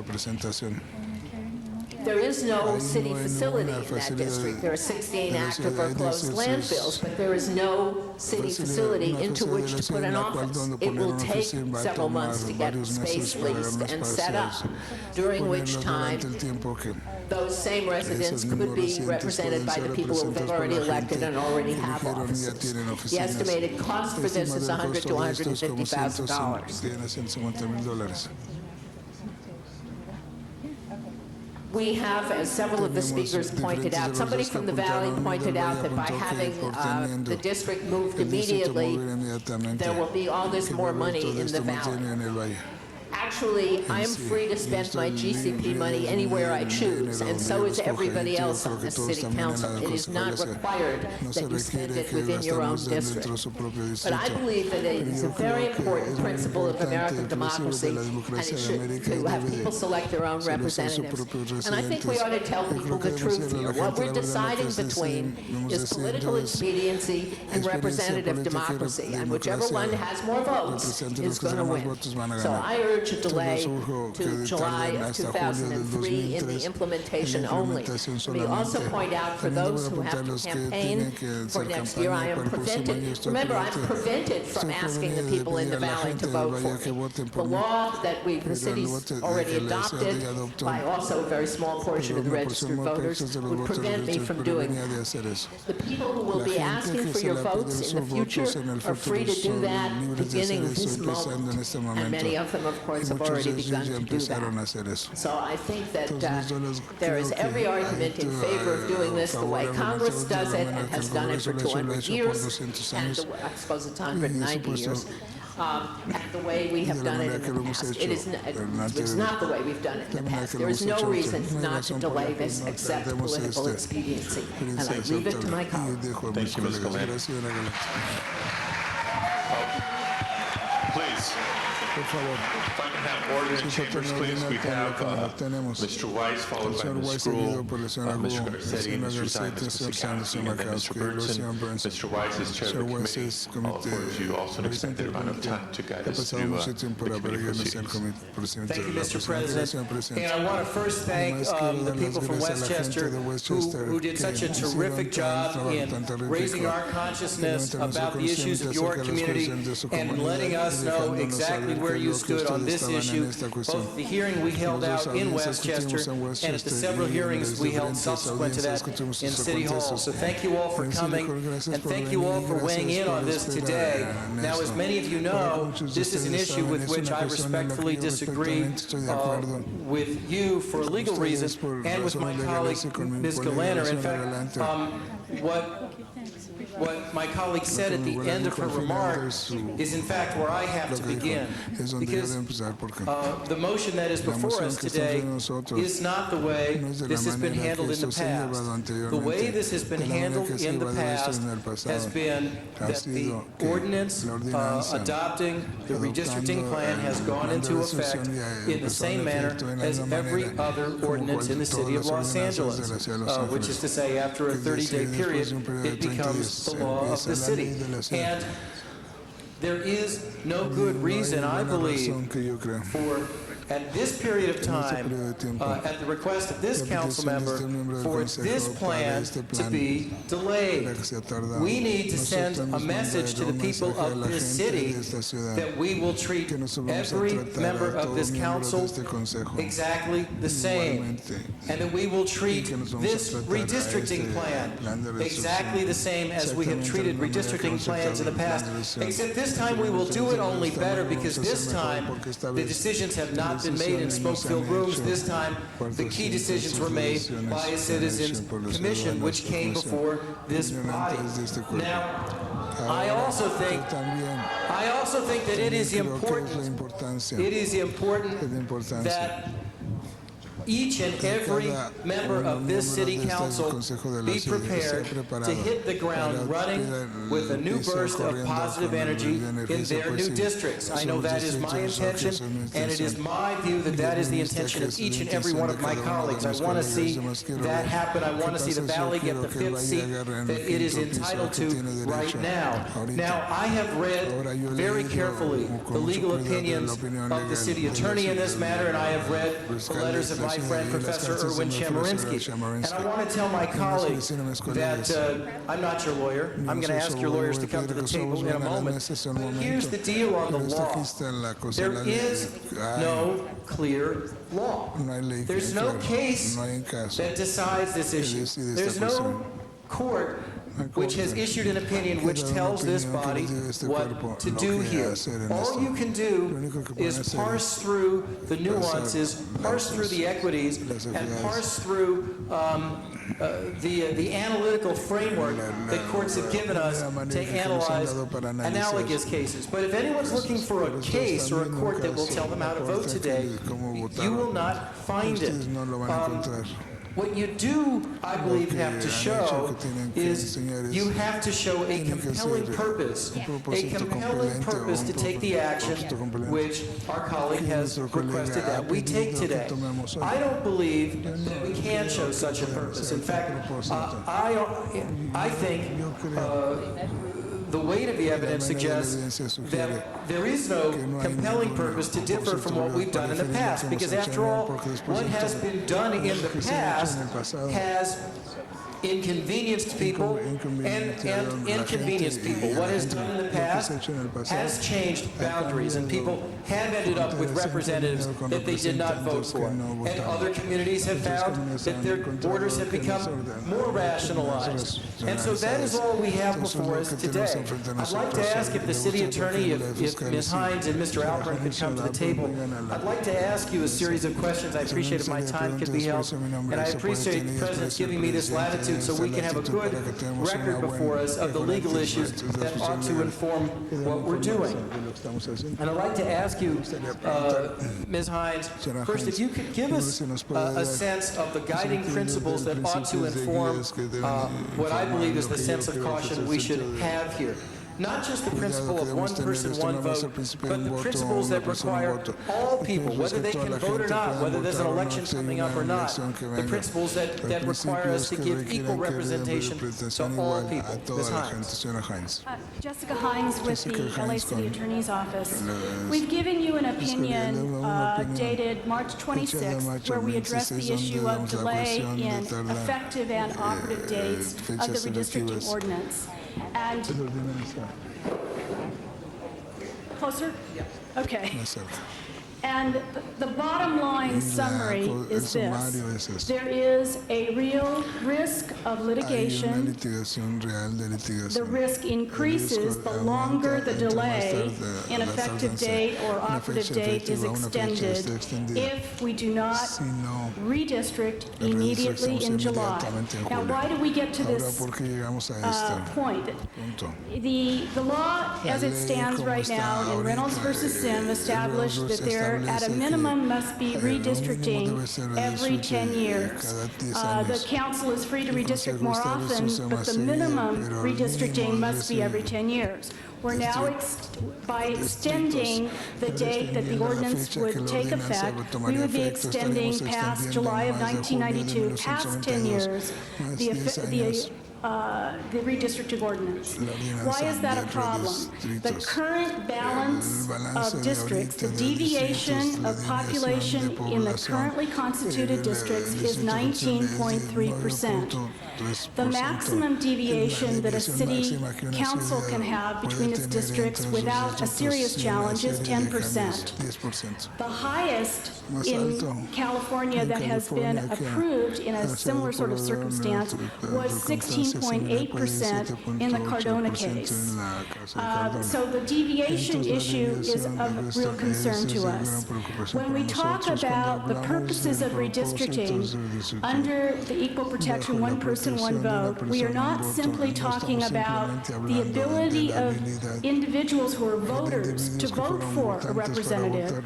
We are talking about everyone that lives in that district and has an opportunity to have equal access to their representatives.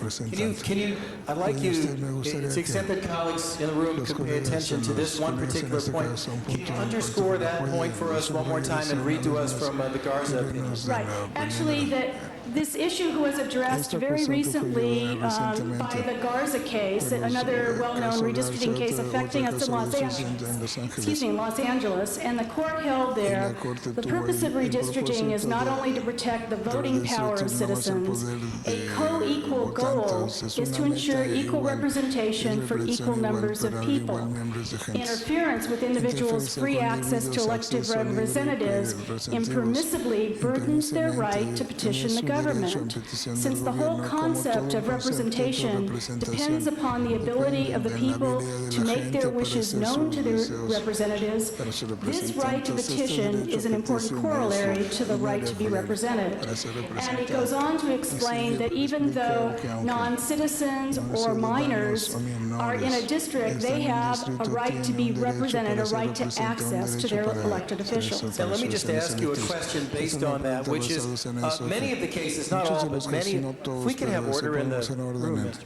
President. Many of the cases, not all of them, but many deal with state legislature or Congress. But in my view, a city council is more than just a legislature. We actually participate, and our district offices participate in providing real services to real people on the ground every day. We don't just go into an ivory tower and pass laws. We are deliverers of services. And from that perspective, it's my belief, and I'd like to ask you to comment on it from a legal perspective, it's my belief that the language you just quoted us from Garza, that everyone has a right not just to one person, one vote, but to equal representation is critical here. When you look at areas such as deviation, I mean, why should one part of town where a district is overpopulated under the current lines get 100 calls a week for street trimming, and another part of town should get 50 calls for tree trimming? I mean, I think there are very real on-the-ground consequences from not implementing the new map and readjusting the numbers. I'd like to ask you to comment on that from a legal perspective.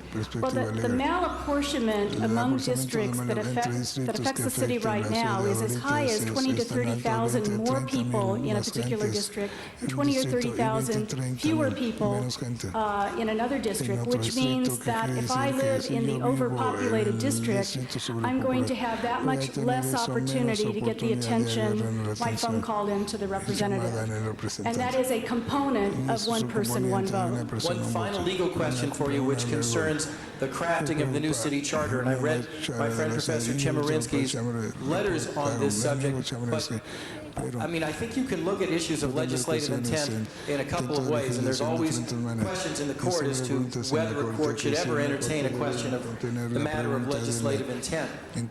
It's my view here that this particular issue was not a matter that was likely to have been considered at all by the Charter Reform Commission that was drafting the new charter. And I'm just wondering whether you think there is anything meaningful in the area of legislative intent or charter intent that we could derive from what the Charter Reform Commission did, given that what they essentially did as it pertains to redistricting, other than the creation of the commission, is leave intact the prior system where we had immediate implementation.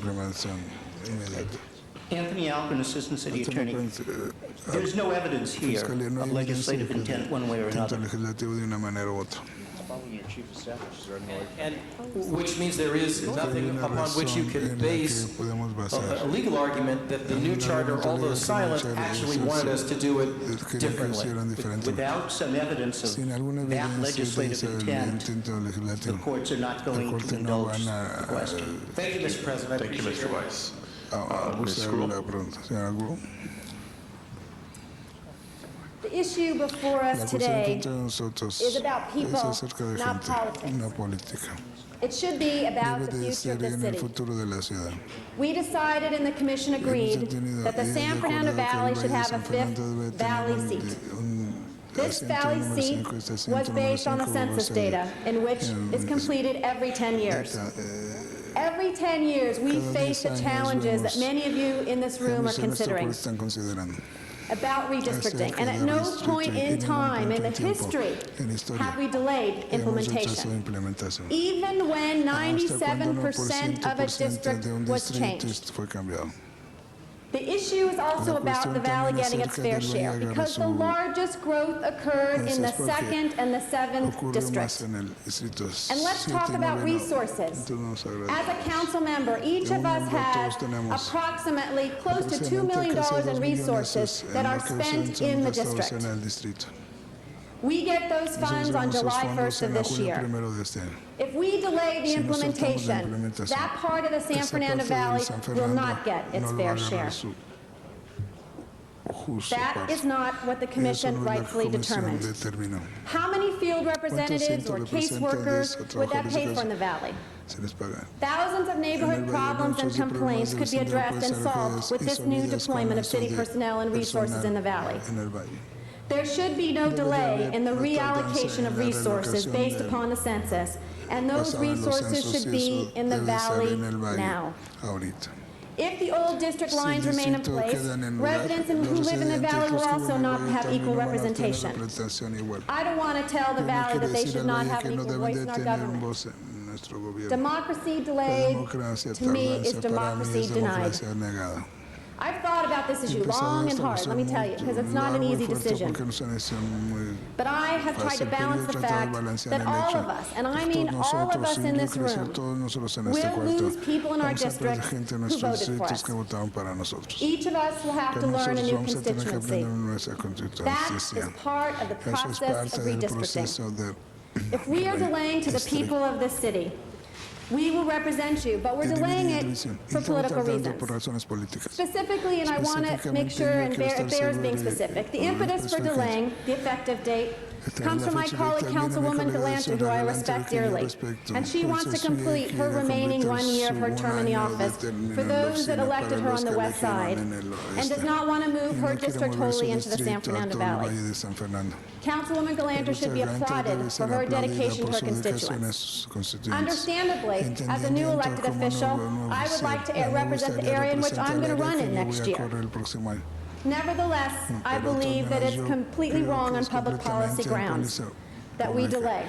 We must acknowledge that the city has changed in the last 10 years and requires that we redistrict in order to provide adequate representation to the citizens of the city in areas where there has been considerable growth. The census is taken every 10 years, not every 11 years. And unless there's compelling reason to delay that. A compelling reason does not mean that one's district will change. All of us, every one of us, our districts will change. I believe that we should not deny the valley the right to have the resources which is entitled to by law. Maybe it's because I'm new and idealistic, but I thought we were elected to serve all the people of the city of Los Angeles. When I took the oath of office, I didn't say, I swear just to represent the 2nd Council District. I said, I swear to serve the citizens of the city of Los Angeles. I'm not going to abandon the areas in which I represent currently. I care about all of Van Nuys. I care about all of Arleta. I care about East Los Angeles and South Central and San Pedro and Los Feliz. When I take a vote up here, I'm voting for what is best for the city of Los Angeles. And I know that Ruth and Cindy and Dennis and Ed and Mark and all of you are going to serve this city. Let's not deny the valley its fair share. Let's do the right thing, as difficult as that must be. But that's why I've been elected and why I'm fighting for the future of the city. Thank you, Mr. Garcia. Thank you, Mr. President. Just a legal question to start things out. Could you tell me what access to representatives is kind of a little more in depth? If you can hold on to my time. It means the opportunity for residents who live in a particular area to call, to petition for a change in a pothole or their ability to directly impact their elected representatives. I think, colleagues, of course, that's what must be first and foremost in our minds is service. For all of us who sat through redistricting ad hoc committee meetings, who've been here as people have come down, that is critical and central to what we are doing here. And the complexities of this are that people on both sides have good arguments about what that service might be better if we go this route, or service might be better if we go the other route. One thing that seems pretty clear to me is that we need to make sure that folks who are having a change of service have continuity of service, have continuity of being able to pick up the phone, go with somebody, and find that there's an office in their area. I supported the committee's initial recommendation, which was December, and I want to put that forward as an amendment because I think that allows time for an office to be set up in the Valley. I disagree with the piece of paper that was put before me that says it costs $100,000 to $150,000 to set up that office. I think all of us who've set up campaign offices with 10 or 15 computers have done that for a lot less than 10 to 15, $100,000 to $150,000. So that's more a message to the city that we can move more swiftly and we can move more cheaply to do that. And I think the citizens of the city deserve that. But I would put that forward as an amendment. I want to say one thing to Westchester as well, that I think that we did hear you loud and clear. Those in the Valley, we did hear you loud and clear. And you know what? One of the beautiful things about democracy is that you disagree with each other. Both of you, some people have said, we will secede if you don't listen to us. Well, that puts us in a position of having to balance that and trying to hear both of that, and that's why I put this forward as a compromise. I also think that in Westchester, the issues of the triangle and things like that, we've heard that loud and clear too, and we're going to be addressing that shortly. So as I said to somebody in Westchester after our community meeting there, you may have a list of 5 things, and it's how many of those can you get? Can you get at least 1 or 2 or 3 of them? Because nobody really in this city is getting all 5 things of what they want. And it's a core question for each one of us as we look to come together in this city, is that if you think that this is disruptive, you know, as we go through those things which are painful and need the debate, like a borough system or secession, if this is just redistricting, we want our resources to be going to service of the people. And as we think through something like secession, how disruptive that would be, imagine all of our attention collectively being taken away from fixing those potholes because so much of our time is spent on that. Thank you, Mr. Garcetti. Before calling the next speaker, members, let me clarify. Mr. Garcetti made an amending motion, which in essence is item number 19, the December implementation date. Ms. Galanter had previously moved the July date for implementation. Procedurally, I don't know exactly how we can do this, but I think those should be separate votes. Yes, they're separate items. I just want to clarify. Mr. Garcetti mentioned it as an amendment. As an amending motion, but one and then the agenda matter before us is December. I just wanted to clarify that. Just because, as a point of clarification, maybe the city attorney can answer. I mean, I can put it forward, though, as a amending motion. It's just a new, even though it happened to be coincidentally the same thing as the committee report. We have December and next July on the table. As a Mr. Zine. Thank you, Mr. President. That was December 2003 and July 2003. Yours was July 2003? Pardon me, okay. Thank you, Mr. President. Colleagues, the charter lays out a mandate, and the city attorney has rendered opinions, and there may be some conflict with Professor Chemerinsky on his view on the implementation. But I would ask that we receive and file the motion, and we move forward with the mandate in the charter. I will make that motion. Okay, there's a motion and a second to receive and file the December option date. Ms. Mizikowski. Thank you, Mr. President. Obviously, this is difficult, and I think it's interesting that having gone through the months and months, first the commission and then the ad hoc committee on this, that most of the other issues have been resolved on the substance of where lines will be and how lines will be, and we're now talking about a very essential and basic issue. I have been impressed that the communities that have come forward to talk, particularly the community of Westchester, which has felt itself impinged upon in terms of the district line changes dramatically, has said, well, at least in terms of staying whole with our constituencies, staying whole with our communities, the delay makes sense. And I must say that as I read Mr. Chemerinsky's letter, and the city attorney's letter for that matter. I mean, the truth is, those attorneys, and I think even Mr. Kaufman, have indicated that there is no specific law on point, no specific court cases on point. So people start to look a little bit further than that. And it's interesting, and I think most importantly in Mr. Chemerinsky's letter is one line. The court's constant focus in redistricting cases is on protecting the right to vote. And essentially, looking at a time is looking with that right to vote. We all are familiar with the fact that the federal and the state levels adopt a map, let elections be run on that map, while the districts remain the same, with those voters who voted for their representatives to stay in until the end of that district as those people ran in it. Similarly, if we extend the date to July 2003, everyone around this council stays whole, stays consistent with the voters who voted for them, with the districts who voted for them. And I think staying whole with the voters is the most important part. It's not necessarily politics, it really is democracy. The only question is it's a democracy and it's an interpretation on democracy. I think democracy as it relates to the voters who voted for each and every one of us, allowing the freedom to run in a new seat makes sense. I just want to speak on the issue of the money, the factor of there would be more money in one area if something was implemented sooner. I dare say, and I know I can say that half of my GCP money, my $250,000, is spent in the Valley, if not more. I dare say that Mr. Weiss, who has a district that is half and half, has half of his $250,000 that is spent on services to the Valley. And I dare say that Mr. LaBonge, who represents part of the Valley, has his GCP money apportioned appropriately. So there is no diminution in money. It may just be in terms of the sources of how and where it's spent, but it's all going to the Valley. So I don't think there's an absence of that money.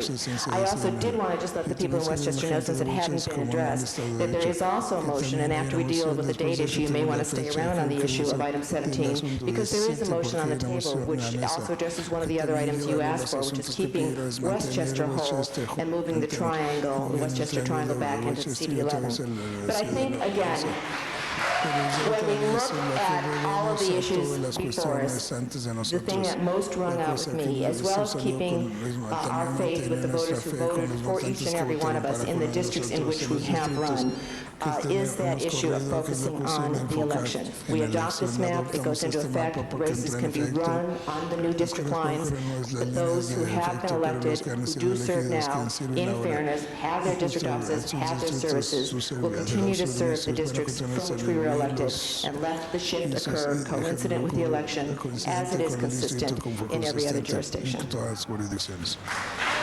Brinson.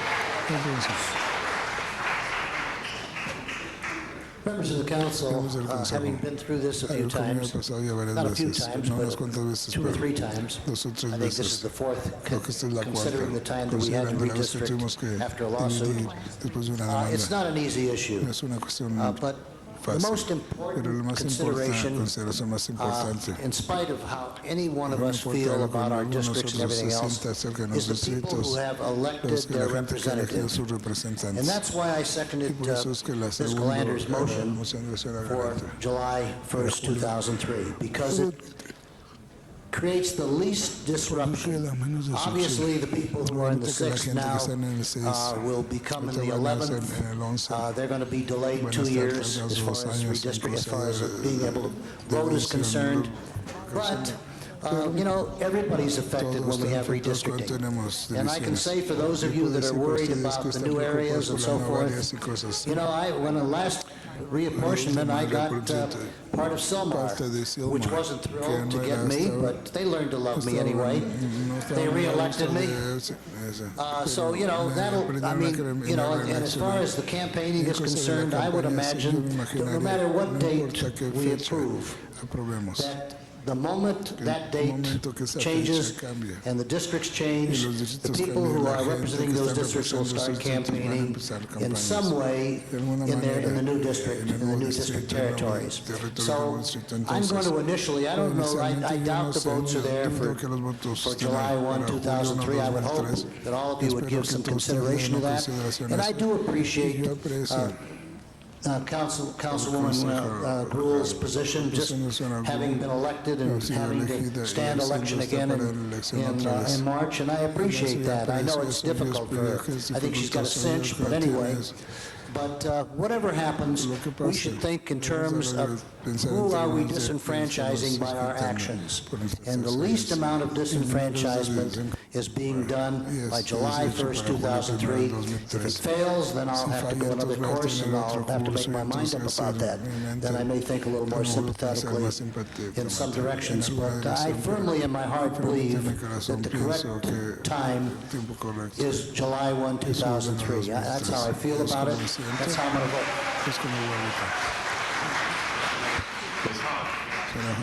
Ms. Hahn. Thank you, Mr. President. Colleagues, this is interesting that this is really almost becoming one of the more difficult issues that we're facing in this whole once every 10 years redistricting. And certainly all sides are making very good arguments this morning and have made these kinds of arguments all along. And I would like to speak to why when we do this every 10 years, and as Ms. Gruel said, never before have we ever delayed implementation, why, if indeed we do not delay implementation today, I feel better about where we are today as a city because of something we did in the charter. And as you said, I was on the Charter Reform Commission. I don't believe we ever took up this specific issue in terms of really adding some legislative intent to what we were doing. Our main goal in changing the way we did this was, of course, to have this independent redistricting commission, having the public hearings, for the first time really in the history, having the people who will be most impacted have the opportunity to have their voice be heard. And again, ultimately, everybody's not going to be happy. Some people may disagree with the voice that you are saying. But one of the things we did feel very strongly was about no matter where the lines are drawn, no matter who is your council person, no matter if your council person ends up being elected to another government seat, assembly, Congress, and actually leaves you in midterm unrepresented completely, which we've had right here on this council before. One of the things we felt so strongly about was the creation of neighborhood councils. And we believe that neighborhood councils should not be aligned with council districts, because we felt neighborhood councils would actually transcend and not respect jurisdictional lines in terms of having a community or neighborhood's voice heard before planning, heard before building and safety, heard before this body, heard before the Airport Commission, heard before the Harbor Commission, heard before different committees. We wanted to make sure that no matter who your council member was, whether or not you had one at that particular time, whether or not the lines got changed on you in 10 years, you would still have this very strong vehicle that your voice would indeed be heard in front of this body. And Westchester needs to know that we heard you loud and clear when you came down here about the widening of Sepulveda. It was an action that we actually stopped our Department of Transportation from implementing a plan because we heard you. One of the things that should happen, and I'm going to press for it to happen more quickly, is the neighborhood impact statement to be shown on our agendas. When we vote on an item that has a fiscal impact to our bottom line, we get a fiscal impact statement. So when we vote on that item, we know how that affects our bottom line here in the city. According to the city charter, we should have a neighborhood impact statement when we vote on an item that impacts your neighborhood.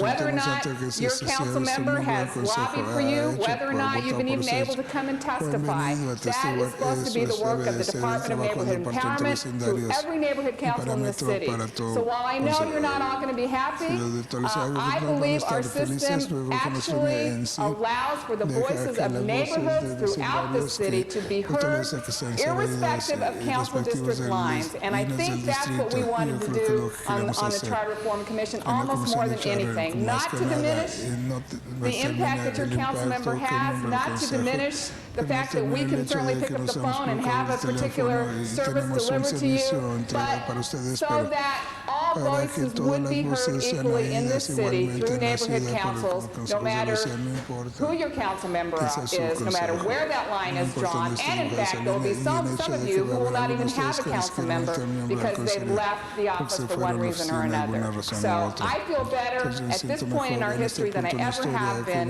and I'm actually going to sí voy a vote to votar para implement this like we've implementar always esto como done, siempre but hemos hecho, believing, and pero I know you're going to be créanme, disappointed, yo que but voy a estar, believing and know that I am the biggest champion to make sure neighborhoods' voices are heard at this city council, irregardless of who your council member is. Mr. Pacheco. Señor Pacheco. I just wanted to piggyback off Mr. Garcetti's point. I think one of the most important things that we need to secure during this transition is that people are being serviced. As we went through committee hearings in the community, one of the things I found a little challenging is when we would have public speakers come up and talk about how they had nothing in common with another area. And I always found that distressful because I couldn't accept the fact that people were talking about other people in a way that they felt no connection with them. When we talk about the city of Los Angeles and we talk about our primary work, we all have the same things in common. We all want safe streets, clean communities, places where our kids can grow up and go to school safely.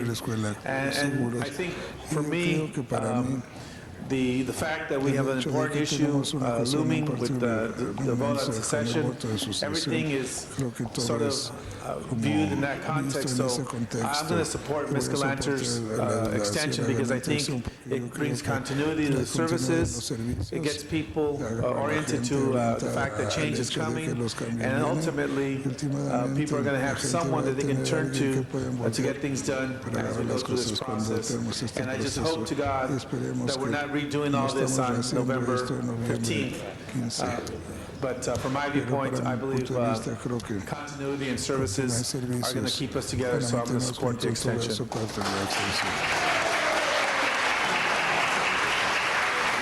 Mr. Labange. Thank you, Mr. President, members of the council. I've worked here 27 years, and there's been several redistrictings that have taken place. As a staff person, I've been involved in redistrictings that have taken place and have been impacted by that, and I've seen it change. As a historian of the city, I've seen when the 12th district used to be in Pico Union area and moved to the valley. The 7th district used to be in the southwest part of Los Angeles and moved to the valley. And now today, the 6th district is proposed to move to the valley. At the same time, the city goes on and what you do. We are Los Angeles City Council members responsible and focused on a district, but responsible for the whole city of Los Angeles. And also, I truly believe, the federal government, which is in Washington, and the congressional members who do not even have to live in their districts, the state government, which is located in Sacramento, very far away to obtain, has no neighborhood councils, no local outreach other than their field offices, is up north and away from here, and their implementation date may be different. But the one thing about a Los Angeles municipal government and a city government, it touches people every day, and its services touches people every day. Our trash collectors collect trash every day. Water and power brings water from far away and power from far away. And all the other entities of government work to serve you. And then there's your local elected official who serves you. and district boundaries change, and you have to change. I believe that if we wait past July 1st, we're not doing the right service to the people of Los Angeles. That's different from what other people believe.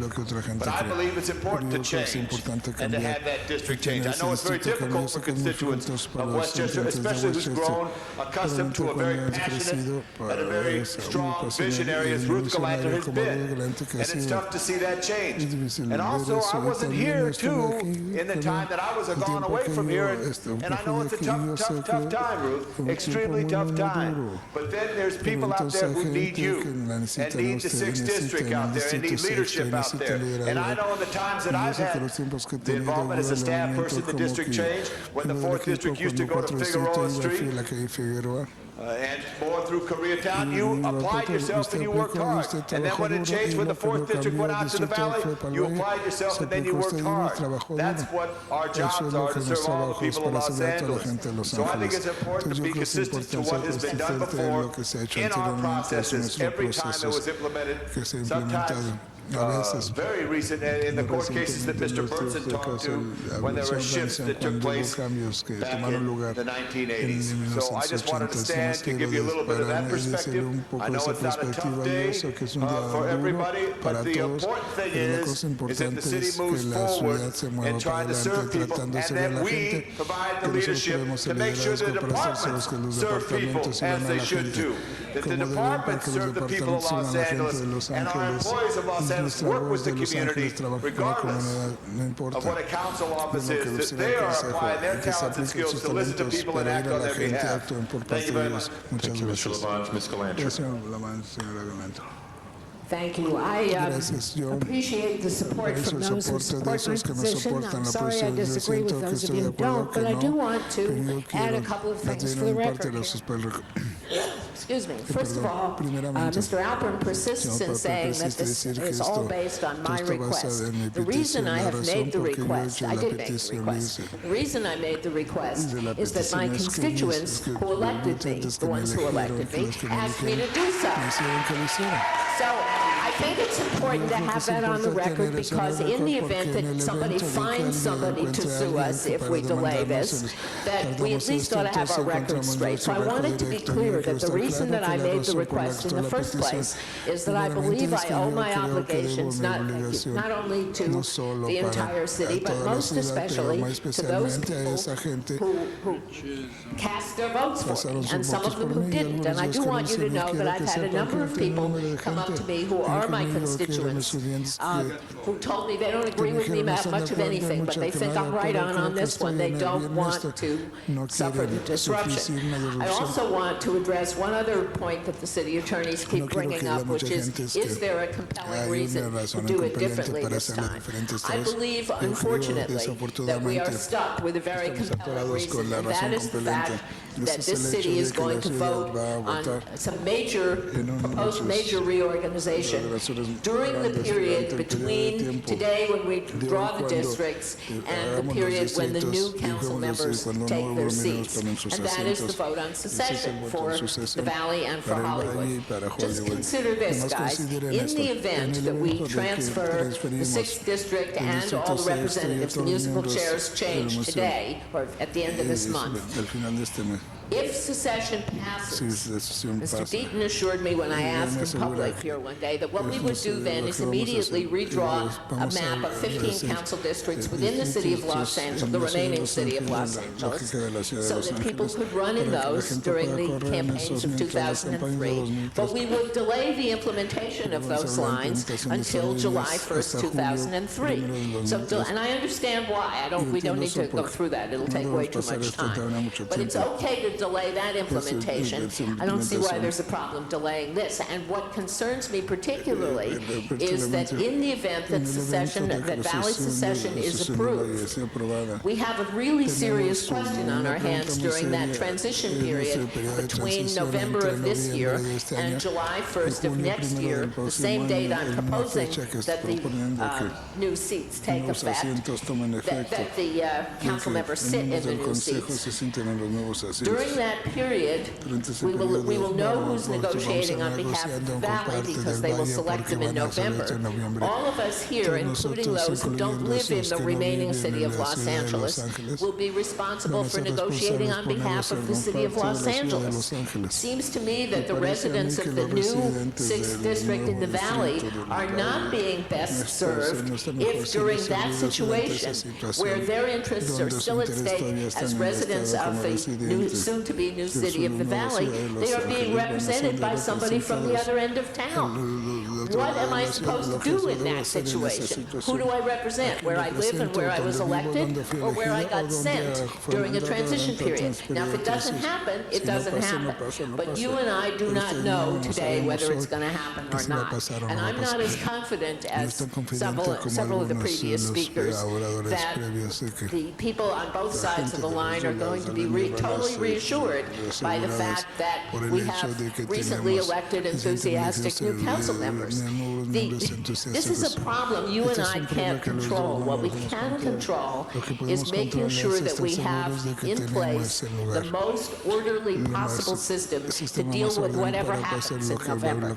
And I believe that the most orderly way to go about this is to do as I've proposed, as Ms. Mizikowski very articulately explained, to ensure that everybody gets to move, everybody knows who their representative is, everybody gets to pick who their new representative is. Remember, the 12th District will be picking a new representative, the 8th District and the 10th District will be picking new representatives.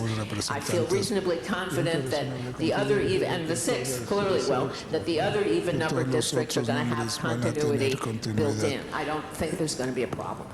So, once again, I urge you to do this, but I did want to be clear about the compelling purpose for doing it differently, I believe, is that we have an unprecedented situation on our hands, which is the pending vote on secession, the major portion of the city, and that the request was made by a representative, by a member of the council, acting as a representative of the people who elected me. Mr. Weiss. Thank you, Mr. President. Colleagues,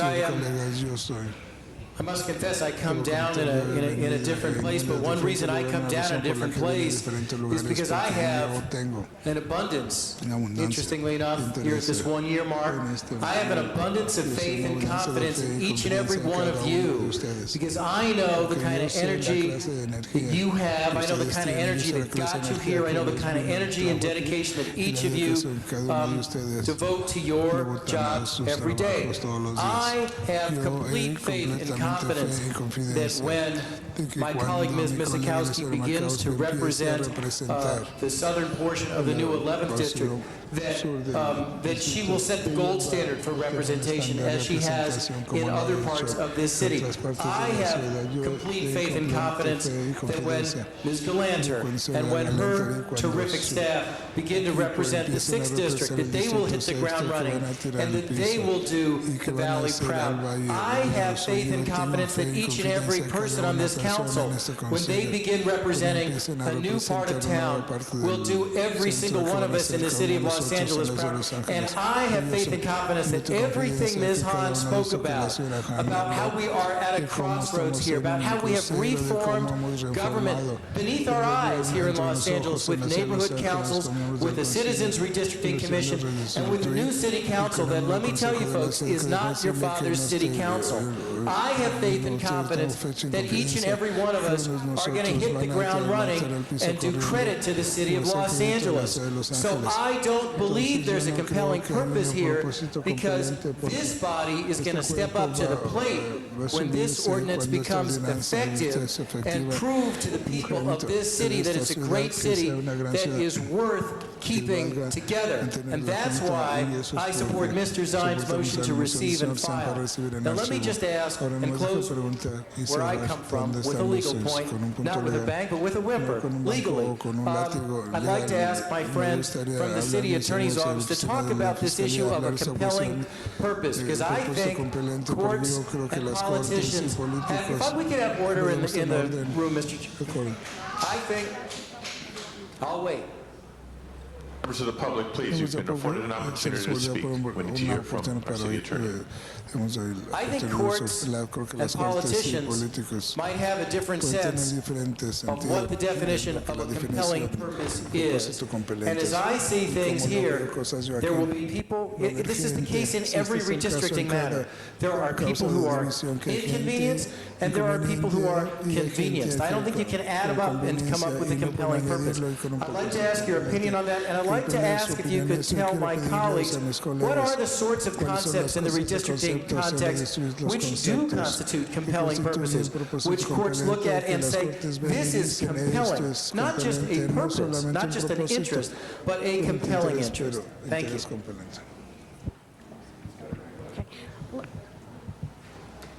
Point of information for the record, I think this was technically Councilmember Han's father's city council.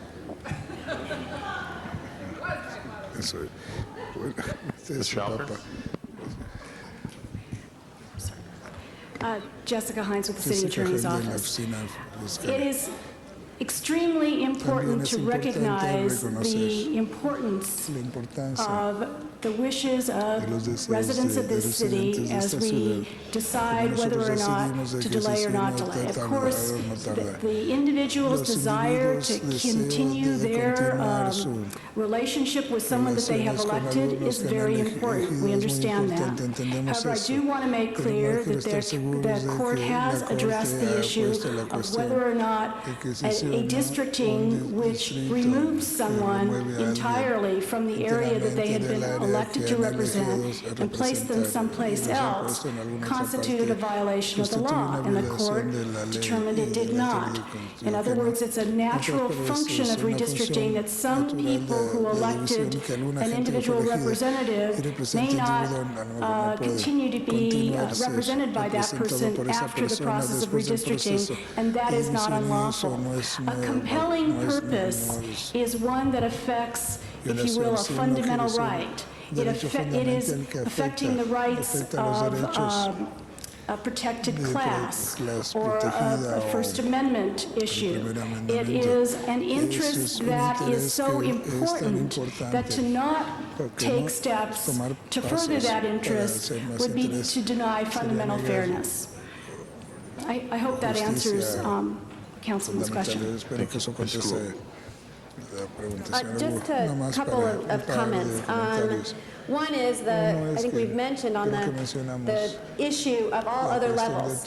We are the only level of government that has staggered terms relative to that redistricting. They do not on the state assembly, do not on the congressional. They all come up for election at the same time. So that it is inherent in our redistricting process that people will be moved before they have a chance to vote for their next elected official. Everyone talks about disruption of services. This has happened 10 years ago, 10 years prior to that, 10 years prior to that, and we survived. And guess what? We were better elected officials because we learned to serve more than just our communities. We served the city as a whole and the city of the San Fernando Valley as a whole. I don't want to say just because the section is on the ballot in November that we don't give the valley its fair share. That argument back and forth that we hear consistently around this table, we need to make sure we do what is the right thing. And the right thing is to do what we know is redistricting occurs every 10 years. We should do it now. We all are going to be able to serve those projects we've worked on. We're going to be advocates. So I hope that we can move approval that it happens July 1st of this year. Thank you, Ms. Gruhl. Other members wishing to be recognized? Seeing none, Mr. Clerk, we're prepared for a series of votes. Mr. Motion? The first motion would be the Galanter substitute motion to move implementation date to July 1st, 2003. Mr. Garcetti, was your motion a motion or an amendment to that substitute? There was no second to Mr. Garcetti's motion. Okay, so we have the substitute motion before us. The gist of it is, shall we change the date of effectiveness to July of next year? Everybody clear? Mr. Clerk, please open the roll.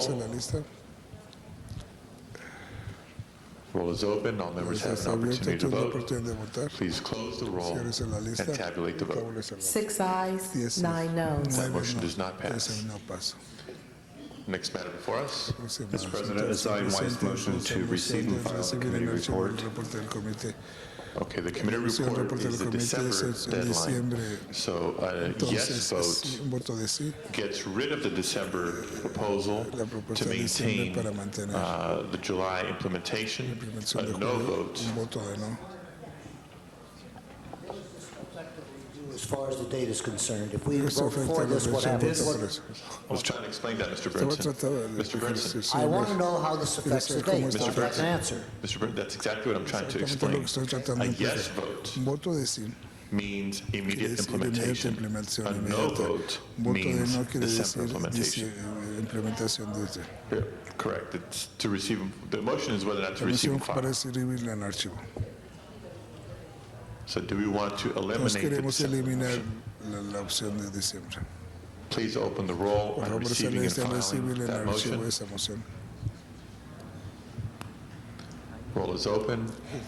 Please close the roll and tabulate the vote. 9 ayes, 6 noes. So that motion is received and filed.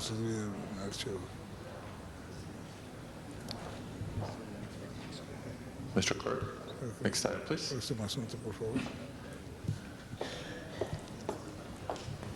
There was a verbal motion on the desk to state July 1st as the date. Well, with the December proposal being received and filed and the July proposal of next year being unsuccessful, then the only thing that remains outstanding is immediate implementation. So that is the order of the day. That dispenses with item number 19. As we mentioned before, we will proceed with item 18 before returning to item number 17. On item number 18, members of the council and members of the public, again, there was substantive and large amount of public comment held at the committee level as well as at the commission level. So a motion from the floor is required to reopen the public hearing. Is there such a motion? Mr. President, I would so move. Mr. Rudy Thomas moves to reopen the public hearing. Is there a second? Second. How much time? Mr. Holden seconds. Mr. Rudy Thomas, Mr. Holden, how much time? 10 minutes? 10 minutes is sufficient, I think. Okay, 10 minutes on item number 18. As we experienced with item number 19, we have quite a number of cards, so I will read quickly through most of the names. I would ask members of the public wishing to address the council to please line up behind the podium and limit your comments, keep them as brief as possible so we can afford as many members of the public an opportunity to speak. We'll have a total of 10 minutes of public comments. Before we begin, Mr. Holden. Mr. President, members, I think that we probably want to have the staff sit at the table. We can ask them to come up early now, including the commissioners I see here, executive director. Okay. While we hear from members of the public, we would ask city staff to please come forward to the table. Public comments is now open. Total of 10 minutes.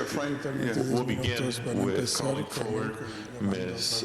Judith Chansamino again, followed by Carol Hassan, D.J. McCauley, Robert Nicholas, and S.E. Grissom. Regarding the Westchester Triangle, throughout the redistricting process, we heard over and over again that removing it from the Westchester map was an oversight and would be corrected, and it never was, and here we are, it's a motion. I would like to urge you to keep Westchester intact as it has been historically, even though you're denying us our right to vote. Thank you. Thank you. Ms. Carol Hassan. I'm Carol Hassan, Westchester resident, and I have to second what Judith said. I went to many of those hearings and was repeatedly told it was an oversight. And so it's kind of led me to have a lack of trust in my city representatives and who they appoint. Right now I'm wearing a pin, trust no one, and I'm feeling that more and more as you know, we just are not heard. I mean, we keep hearing the litany, we're listening, and often you're not even listening or looking. I mean, that is a real factor. I've heard you even disrespect our Councilwoman Galanter at times, and I'm not surprised areas of the city want to leave if this is the sort of respect that you give to constituents and other people when they're testifying on important matters. And I'm really disappointed in pretty much all of you. Thank you. DJ McCauley, Robert Nicholas, Essie Grissom, and Robert Salcedo. As you come forward, ask the guards to please help maintain order in the chambers, beginning with council staff. If we can move folks away from the horseshoe and behind the pillars. Thank you, guards. DJ McCauley has left. Robert Nicholas. Yes, thank you. My name is Robert Nicolai. I'm a resident of Village Green. We're a community of about 1,200 people in Baldwin Hills, and I'm speaking to keep Village Green in the 8th District and in support of the Ridley Thomas map. I'm currently chair of our National Historic Landmark Committee. Our 70-acre site was designated a National Historic Landmark in 2001, and during that process, we built up what I think is a community of relationships with city agencies, state agencies, and federal agencies, and this is a useful and working set of relationships. I think we also have a community of identity just established by fact on the ground. Our neighborhood shopping center is at La Brea and Rodeo. We were called originally Baldwin Hills Village by the architects who designed the place in 1942. And this name is now applied to a larger area.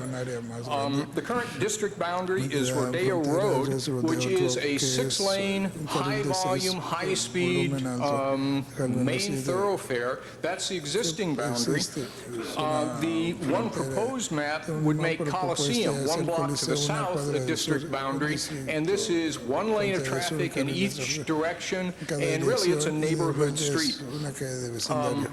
I think we have, if I'm asked you to conclude, please. Yes, our community established by relationships and by the fact of on the ground, and I'm asking that you would support the Mark Ridley Thomas map. Thank you very much. Ms. Essie Grissom, followed by Robert Salcedo, Brenda Robinson, and Reverend Dr. Roy Pettit. Good afternoon. My name is Essie Grissom, and I live and work in the 8th District. I'm also representing Crenshaw Christian Center, a major stakeholder in the 8th District. Crenshaw Christian Center and I are in support of the resources staying in the 8th. We have begun a work that will only get better.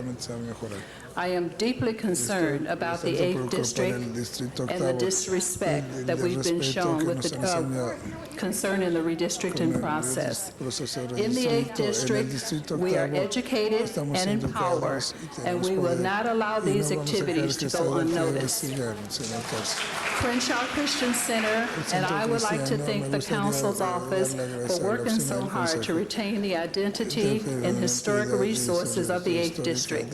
Some of those resources are First AME Church, SCLC, the Urban League, USC, Golden State Mutual, Miracle Apostolic Church, and Mr. Mack from the NAACP, and others who have spoke out in support of Councilman Ridley Thomas's efforts to keep the community strong. We urge you to please support Councilman Ridley Thomas' proposed map. By doing so, you show your respect for the 8th District. If I'm asked to conclude, please. We have a lot of speakers, so all the speakers, please begin with your position on the matter. And again, we're asking for brevity in your remarks. Mr. Robert Salcedo, followed by Brenda Robinson and Reverend Dr. Roy Pettit. Good afternoon. Firstly, I'd like to say I'm here in support of the district map drawn by Councilman Ridley Thomas. I've been devoted in a very significant way in my spare time in assisting CDA with economic development activities throughout the district and assisting at a community level in expanding the Jefferson Branch Library in the 10th District.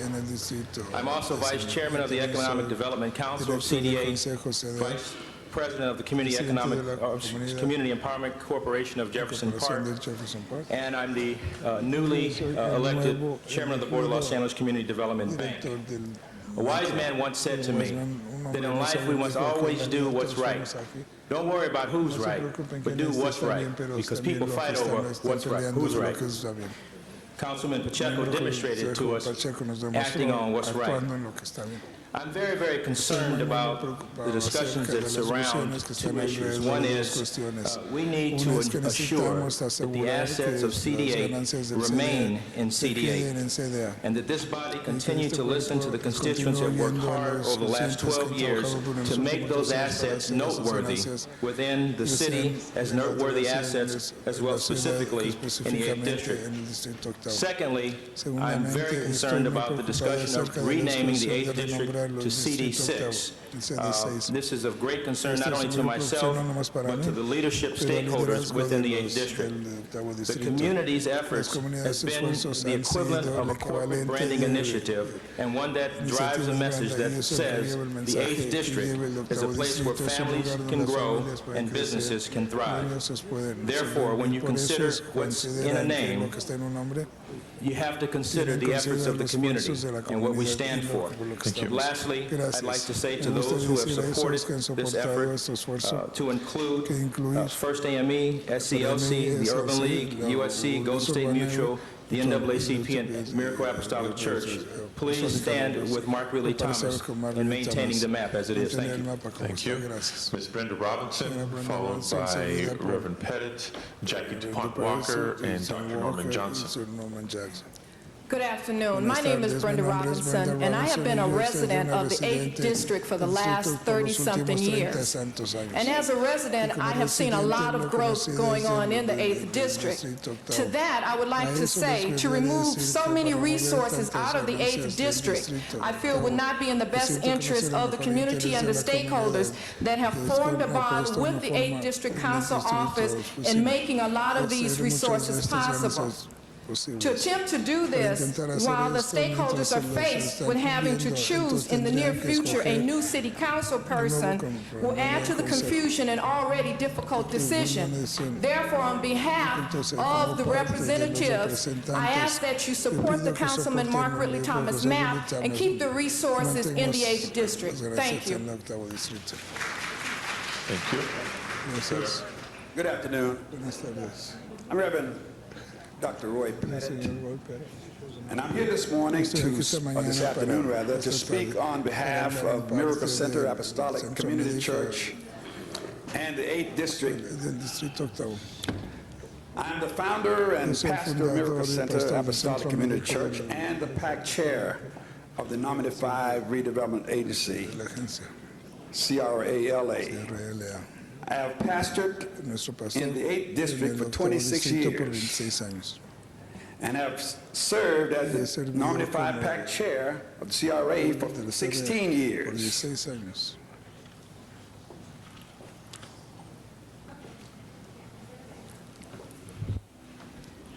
We have put a lot of energy and hard work into the 8th District in developing it to be what it is today.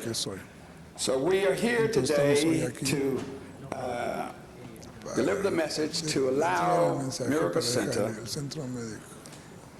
Apostolic Church to remain in the 8th District. And we're also here today to speak on behalf of the 8th District, remaining number 8 as opposed to being in the 6th District. That is my conclusion, and we commend Councilman Nate Holden of the 10th, as well as Pro Tem Mark Willie Thomas and this council and ad hoc chair for the good work in redistricting. Thank you very much. Received a request to have Ms. DuPont Walker not speak in public comment, but as part of the staff presentation. So if that's okay with you, we'll proceed with the other speakers. Dr. Norman Johnson, followed by Carolyn Webb de Macias, Elizabeth McClellan, and if time permits, Pastor William Monroe Campbell. Yes, Mr. Padilla and members of the City Council, I'm going to make my comments very brief. I am speaking on behalf of Mr. John Mack, who agrees with the position that we're taking and gave me permission to speak.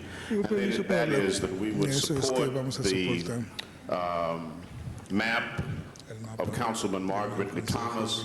We think that it addresses major concerns that were on the table a couple of weeks ago, retaining the geographic and institutional integrity of District 8, respects the sentiments of the constituents, residents, and communities of interest. It also, in fact, addresses a concern that was on the table 2 weeks ago when we were here about the need for Mr. Holden's district having African-American population placed into it in order to maintain the potential for the 10th district being an African-American seat and this council retaining those African-American seats. So we think that Councilman Ridley Thomas's map does that, and we are encouraging the council's vote in support of that map. Thank you.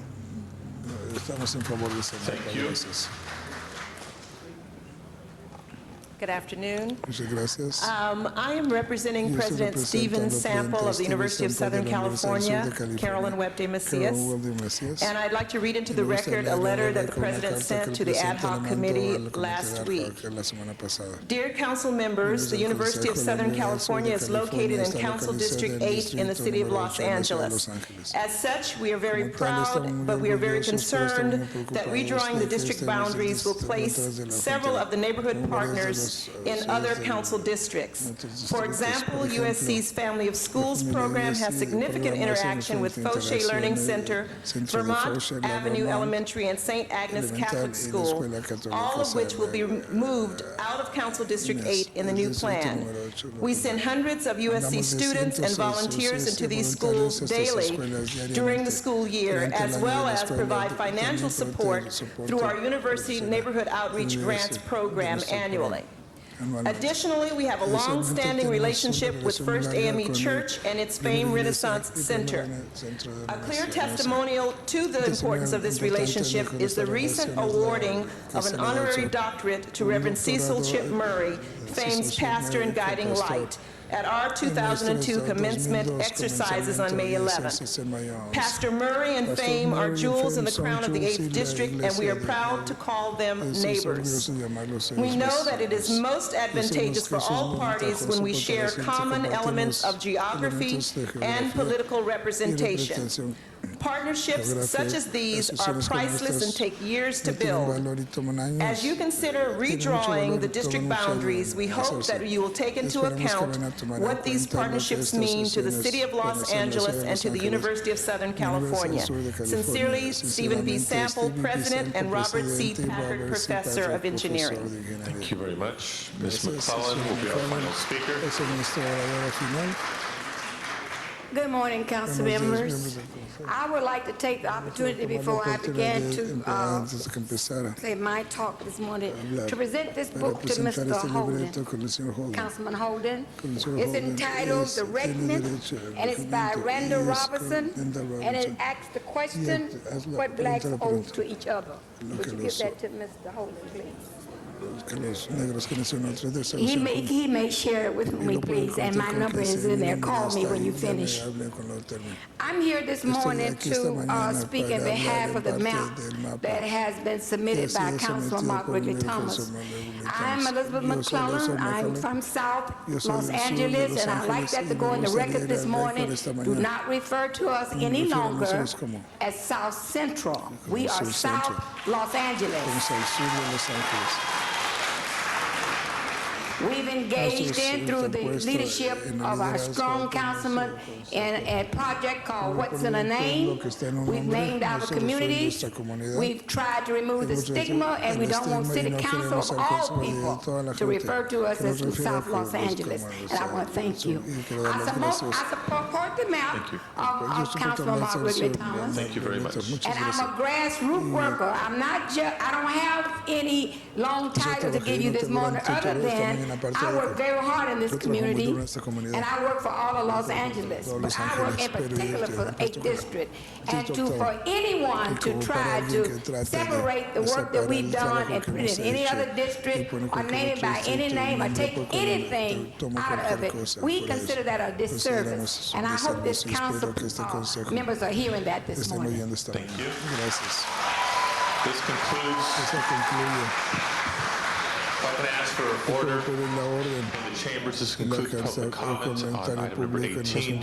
We now proceed to council discussion and debate. There was a request earlier to have a staff presentation. Mr. Ridley Thomas is the first on the queue. Mr. Ridley Thomas. Thank you, Mr. President, members of the council.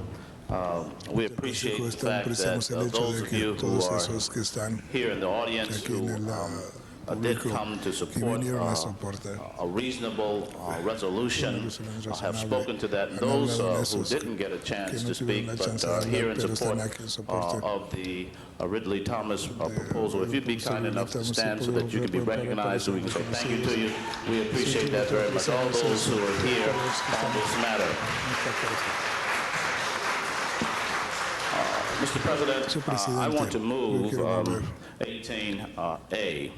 I do so with the full knowledge that several things are important to recognize. If you were to look at your motion, you'll find that a lot of thought, consideration has gone forward. We acknowledge the work of the Citizens Commission, but we seize the opportunity to acknowledge the sentiment of those who are directly impacted, those persons you've already heard today. And you've heard them over several meetings, at the ad hoc committee meetings, at the city council meetings, at the commission meetings. Their sentiments have been made known. The proposal before you does several things. First, it keeps communities of interest intact. It keeps Jefferson Park, the Mert Park, Baldwin Village, Baldwin Vista, Village Green, the Triangle as a part of Westchester intact. It does no harm to these existing communities.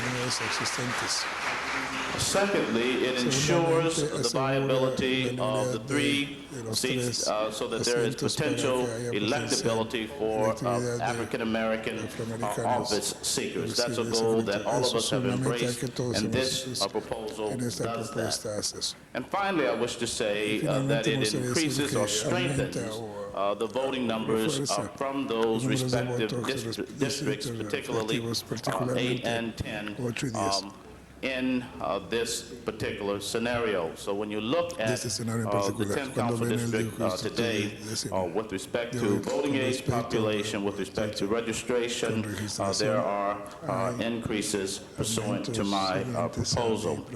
Mr. President, members of the Council, it is important that we listen to the public testimony. It is important that we cause communities to remain intact. And it is equally important that we do so in a way that it does no harm to existing or surrounding areas. I'm pleased that we have a map that accomplishes those 3 worthy goals, and I appeal to you for your support today. Ms. Misikowski is next on the queue. Mr. Holden. I know this matter affects you as well. You wanted a staff presentation. I want to take you out of order. Mr. Holden.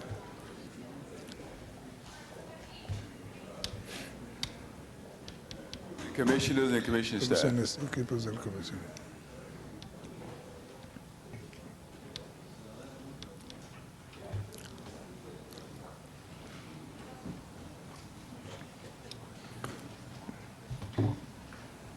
Ms. Walker? Señora Walker.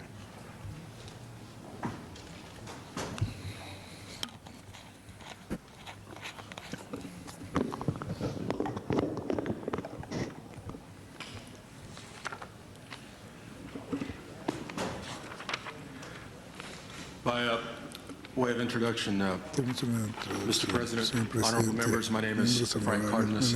I had the pleasure for several months to serve as the Executive Director of the Citizens Commission on Redistricting. With me today is Mr. Dave Ely, who is, I believe, a consultant with the Chief Legislative Analyst's Office, and I believe remains in that capacity. I, by the way, am no longer contractually performing services for the Redistricting Commission or the city, but when I assumed the position, I assumed that I would always be serving at the pleasure of this body. And also, I'm privileged to be joined at this table today by Jackie DuPont Walker, who, as you know, was Vice Chair of the Citizens Commission. I don't know that any of the three of us had prepared any testimony. Yeah. Apologies. I don't know if any of the three of us had prepared any testimony this afternoon. I don't know if any of the three of us contemplated speaking this afternoon. I know that I did not contemplate that. I have not prepared any testimony. But I would be more than happy to answer any questions of this body to the best of my ability, speaking for myself. Pardon me? For the record, the question is, what did the Commission do to arrive at its findings and recommendations to this body? The Commission held 11 public hearings starting on November 27th until March 26th. At those 11 hearings, there were over 5,000 pieces of written testimony that were submitted.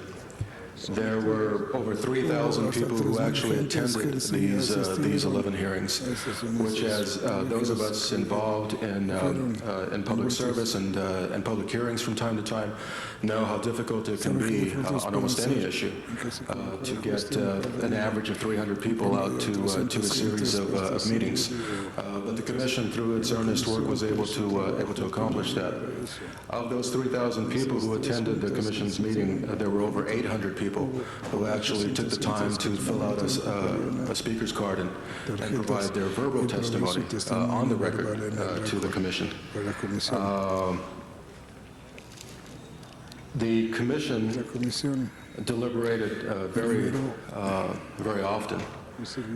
Not only at these hearings and at the meetings, but also in a series of regional meetings that took place in the main during the months of February and March, where commissioners looked at particular specific regional issues in arriving at these proposed district boundaries. Having gone over at a very atmospheric or stratospheric level the procedural work of the Commission, it might be worth a couple of moments to ground ourselves in the legal authority for the Commission's work, and I would defer to this body's counsel on this issue, but I think also the legal authority for this body's consideration of what's before you, and that, of course, is the language that is in the city charter. As adopted and amended just a couple of years ago, City Charter Section 204, which laid out for the Commission and under my reading of Section 204, also for this body, the parameters within which redistricting in the city should operate. And with the indulgence of the Honorable Counsel, I'll just read very quickly verbatim from Section 204. What I believe the Commission always took to heart as being the real foundation and authorization for its considerable work. City Charter Section 204, subsection E, subsection D, as in David. Criteria for redistricting. All districts shall be drawn in conformance with requirements of state and federal law, and to the extent feasible, shall keep neighborhoods and communities intact, utilize natural boundaries or street lines, and be geographically compact.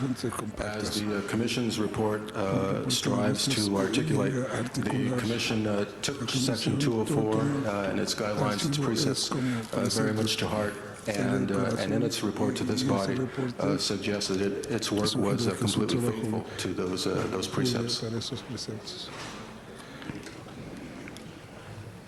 Mr. President and members of the Council, I'm Jacqueline DuPont Walker, better known to most of you as Jackie DuPont Walker. Let me just take this opportunity to thank you for being able to speak again today. 3 of you served with me on the Charter Commission, and the Charter Commission, in fact, created this process by which we would have more input from the general public about redistricting. We knew that it was going to create a need for new behavior, and sometimes old habits die hard.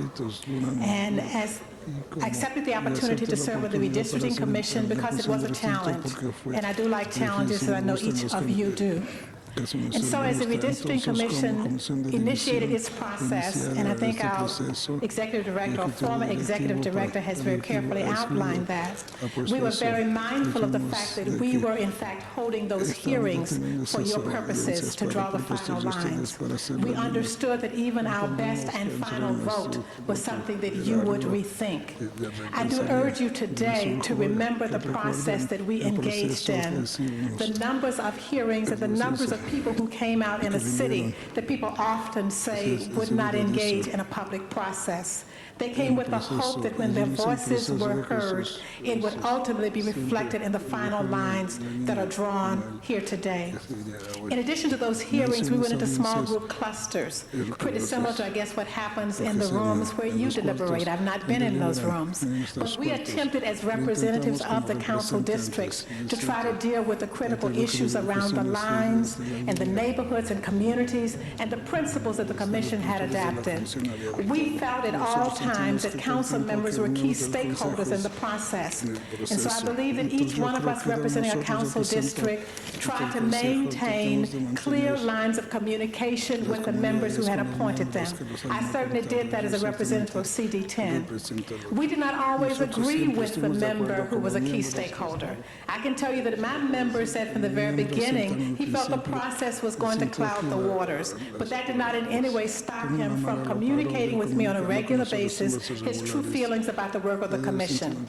I know that the final outcome was not in keeping with 15 members' wishes for the lines as they were drawn. We did feel it was an excellent effort to reflect what the community felt. We felt it reflected the input of the 15 council members who were stakeholders, and we felt it reflected a good product for the city of Los Angeles. And so today, as I look at several new proposals, and I know over these periods of months, as the ad hoc committee has deliberated, there have been several amendments, modifications, changes, and substitutions. Today, I believe that we should indeed honor the product of the commission. I believe it was a good product. I know that it was not a perfect product, but I do believe that it reflects all of the main stakeholders and should indeed be honored in your final product, and I would urge that today. Mr.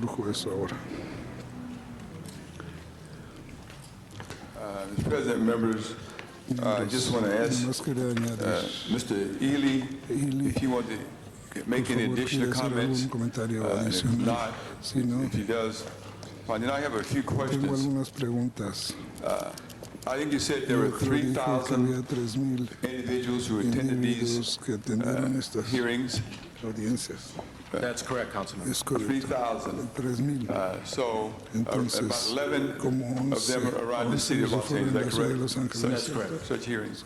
And it commenced in November? The first public hearing was held on Thursday, November 27th. And it ended?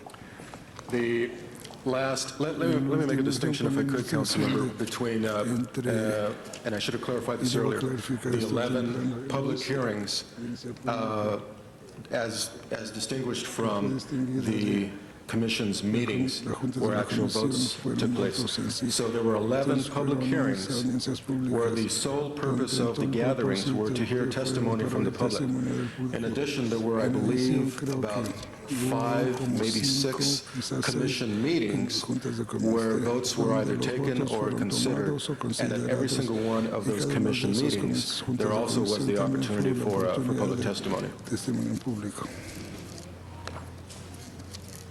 Mr. Ely, the maps that you have seen from CD8 map and CD10, this is a question, Mr. President. Which one, if any, differs significantly from the map recommended by the Commission? Would you respond to that? I think both maps differ fairly significantly from what the Commission did. Mr. Ridley Thomas's proposal is a greater change from the Commission's map. Would you say that again, sir? Mr. Ridley Thomas's proposal is a greater change from the Commission's proposal than yours is. All right. Now, what about the effects of the triangle? People refer to the triangle. What effect, if any, would it have on the 10th Council District? Placing the Westchester Triangle in Council District 11, which is effectively overpopulates 11, and so 11 has to shed population, and the simplest way to do that, and the way that it's done in these proposals, is to put some population from Palms into CD10. Mr. Ely, were you aware that an attempt was made to compromise per the request of the Council between Mr. Thomas and myself? Yes, I was. Were you present in my office when we had a telephone conversation with the ministers? Were you there? Yes, I was. Did you overhear the conversation? At least portions of it, yes. Right. Was it suggested that the Village Green be decided on a toss-up of a coin? Do you remember that? Yes, that was suggested. Right, and then was it reported that the coin toss was won by Mr. Thomas and Mr. Holden? It was reported that you won the coin toss. And then after having won the coin toss, did I agree at that time to give that area to Mr. Thomas? Yes, you did. And does my map reflect that? Yes, it does. Okay. Those are all a series of questions, Mr. President, and I want to get a little more time to explain, to talk on the issue. Thank you.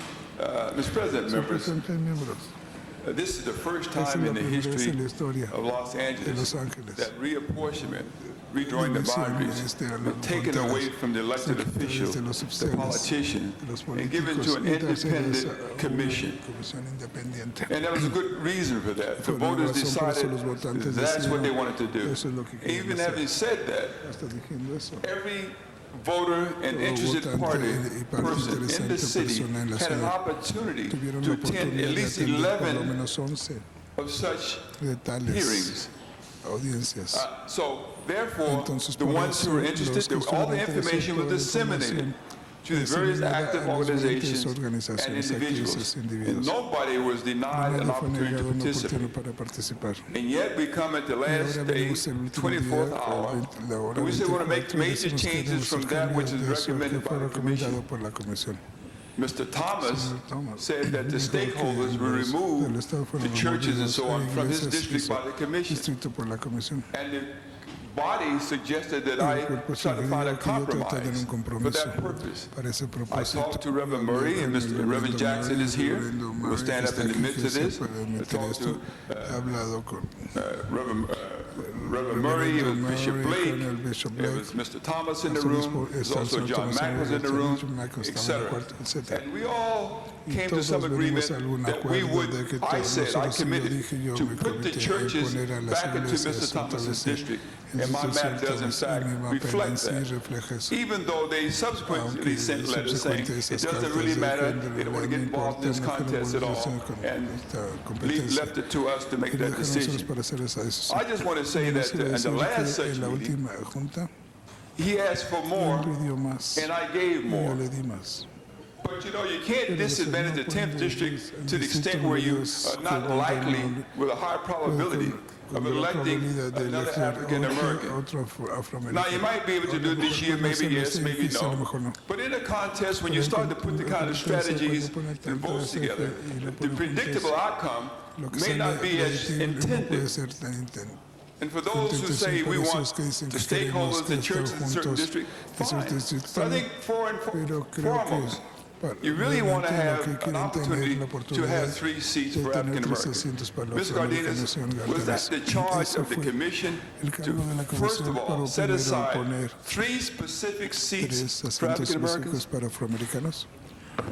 Councilmember, the short answer is no. And go ahead. I say that because it could not be. The identification and the usage of race as a factor in the delineation of council district boundaries, or proposed ones, was not at all a predominant factor in the Commission's deliberations. It was a factor in the mix of a whole number of considerations, particularly the precepts laid out in Section 204 of the city charter. Was it a factor? Yes. A predominant one? No. It was a factor, and the factor was to decide, will we try to arrange the boundaries in such a way where the likelihood, not that it was a mandate, but the likelihood would be that at least you could elect 3 African Americans. Now, we've been talking about that for some time. I think that was the intent of an expectation of the commission. Well, the commission in January passed unanimously what it identified as guiding principles for the actual drawing of lines. This is prior to the actual drawing of lines. And the principle was? Well, there were 6 principles. Several of the principles dealt with the need to, of course, comply with the Federal Voting Rights Act. Which Section 204 also compels. And there was one guiding principle in particular that spoke specifically to council districts 8, 9, and 10, and the opportunity to preserve the representative nature of those 3 council districts. That's what we all thought would be the case. And so I would say to you, Mr. President, members, that we'd like to at least adhere to at least one of those guidelines and increase the maximum likelihood of electing at least three over a period of time, at least for the next 10 years, in districts that would be represented by the African-American community. Not that some other person cannot represent it well. And I hope the time will come when that will be the case, where you won't have to say, we have a Hispanic over here, we got a black over there, we got a white over there. And when that time comes, it's going to be like heaven. I would say to you, but I would say to you that, Mr. President, members, I did what you requested. You asked me to compromise. And you asked me, the reverends came down and said, we want to put the churches back into the 8th district, and that's what I have done. Final analysis, Mr. Thomas said he wanted Village Green back into the 8th district, and that's what my map does. That's what it reflects. I don't know what else could be offered. I'm not in the back room playing politics. I didn't go around, I didn't bring busloads of people down here. I didn't try to impress anybody, but the members of the council need to know that there's only one way to draw these lines, and that's according to federal law. And that's what we've done. Communities of interest, that's very significant. But notwithstanding that, we put the churches back into Mr. Thomas's district. Thank you, Mr. Jackson, could I just ask him one question? I'll sit down. Reverend Jackson, you want to? Yes, I want you to ask your question. Yeah. Just one series of quick questions. You are aware that I made this compromise. Correct. The church is back. You're also aware of the fact that we had a discussion with Reverend Murray regarding my effort. That's correct. And just as yesterday, a day before, whichever I think, unless my ear is correct, incorrect. Reverend Murray said he supported the compromise. Is that true? He supported the compromise that we are First Day of Meat Church, Golden State, Apostolic, and all back in the 8th district. And it was done by my map. He had that in front of him when he said, make that statement. That's understanding, as long as we're back in the 8th district. That's right. Thank you. Thank you, Mr. Holden. Mr. Ridley Thomas. Thank you. Thank you, Mr. President. Members of the council, let me just ask a couple of questions of the executive director to the extent that he's testified. You'll have a document entitled Exhibit A, and it refers to the redistricting committee hearing. I think it's in your packet, is it not? January 16th. Much record comment was made about the public testimony. That was the hearing for the South Los Angeles community. And as you talk about the public testimony, would you take the opportunity to indicate what the public testimony was from those communities of South Los Angeles? It's the Wednesday, January 16th, 2002 meeting. I have that before me now. All right. Members of the council and ladies and gentlemen of the audience, there's a lot of conversation about what the public has communicated. And this is the point at which a hearing was held. Mr. Cardenas? Yes, sir. Would you make it clear what the sentiments of those respective committees or communities was as documented in your record? Well, to summarize at a very high level, the preponderance, the overwhelming preponderance of the testimony, I would say that the common theme that evening, which was the highest attended community public hearing of all of the Commission's hearings, was to maintain Council Districts 8, 9, and 10 within their existing boundaries. Their existing boundaries. And that was the public testimony. It is documented. So when it's mentioned that we should listen to the public, I wish it to be known that it's documented what the public has communicated at your hearings. Members of the council, I wish to say further that the strength of the proposal that's before you, 18A, is as follows. It seeks to keep communities intact. Those communities that were really unthoughtfully and carelessly broken up. Those that were already divided were further divided. I make reference to Jefferson Park. I make reference to Lamert Park. In addition to that, communities that were not divided, Baldwin Village, and then separating the communities of Cameo Woods and the Village Green. Those were parts of the whole of what is known to be the 8th Council District. In addition, Mr. President, members of the Council, this map seeks to cause viability in the respective council districts, both 8 and 10, so that the African-American voting propensity is in place. In one proposal, that's an alternative, it puts it at 55.45%. In my proposal, it's 55.43. Obviously, minuscule difference at best. If we were to listen to the sentiments as communicated by the residents of the Westchester community about the triangle and so forth, I wish it to be appreciated that the triangle is left intact with Westchester in 18A. Now, Mr. Ely, and perhaps Mr. Ely, and I'd like the city attorney to come to the table, and if Mr. Cardenas and Mr. Walker wish to be excused, it's fine.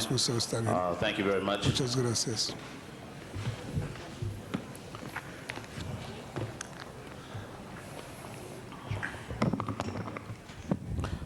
The city attorney, is there any Voting Rights Act problems, violations, or anything of that sort pursuant to 18A that you wish to call to the attention of the council? I don't believe there's any problem. Both 18A. your proposal maintains African-American registration at a level that should be sufficient to allow individuals to elect the person of their choice in that district. All right. Mr. Ely, any specific demographic issues that have been less than forthcoming with respect to 18A. Members of the council be mindful of the fact that the full map is before you. The entirety of the district is impacted on CD 10, CD 11, as opposed to the map that is being advanced by Mr. Holden does not give a full-blown view of its impacts throughout the districts, as well as its decimation of certain communities of interest. Mr. Ely, are there any issues that you have that would cause the council to have pause about adopting 18A? No, there's not. Members of the council, I think we've adequately displayed by way of public support over the past several weeks, by way of expert testimony, by way of the force of the civil rights communities that stand with us today to move forward with the adoption of 18A. And I would make this appeal on behalf of the residents of the 8th Council District, as well as those districts that are impacted, that we move forward and adopt 18A as it is before you. And I thank you very much. Thank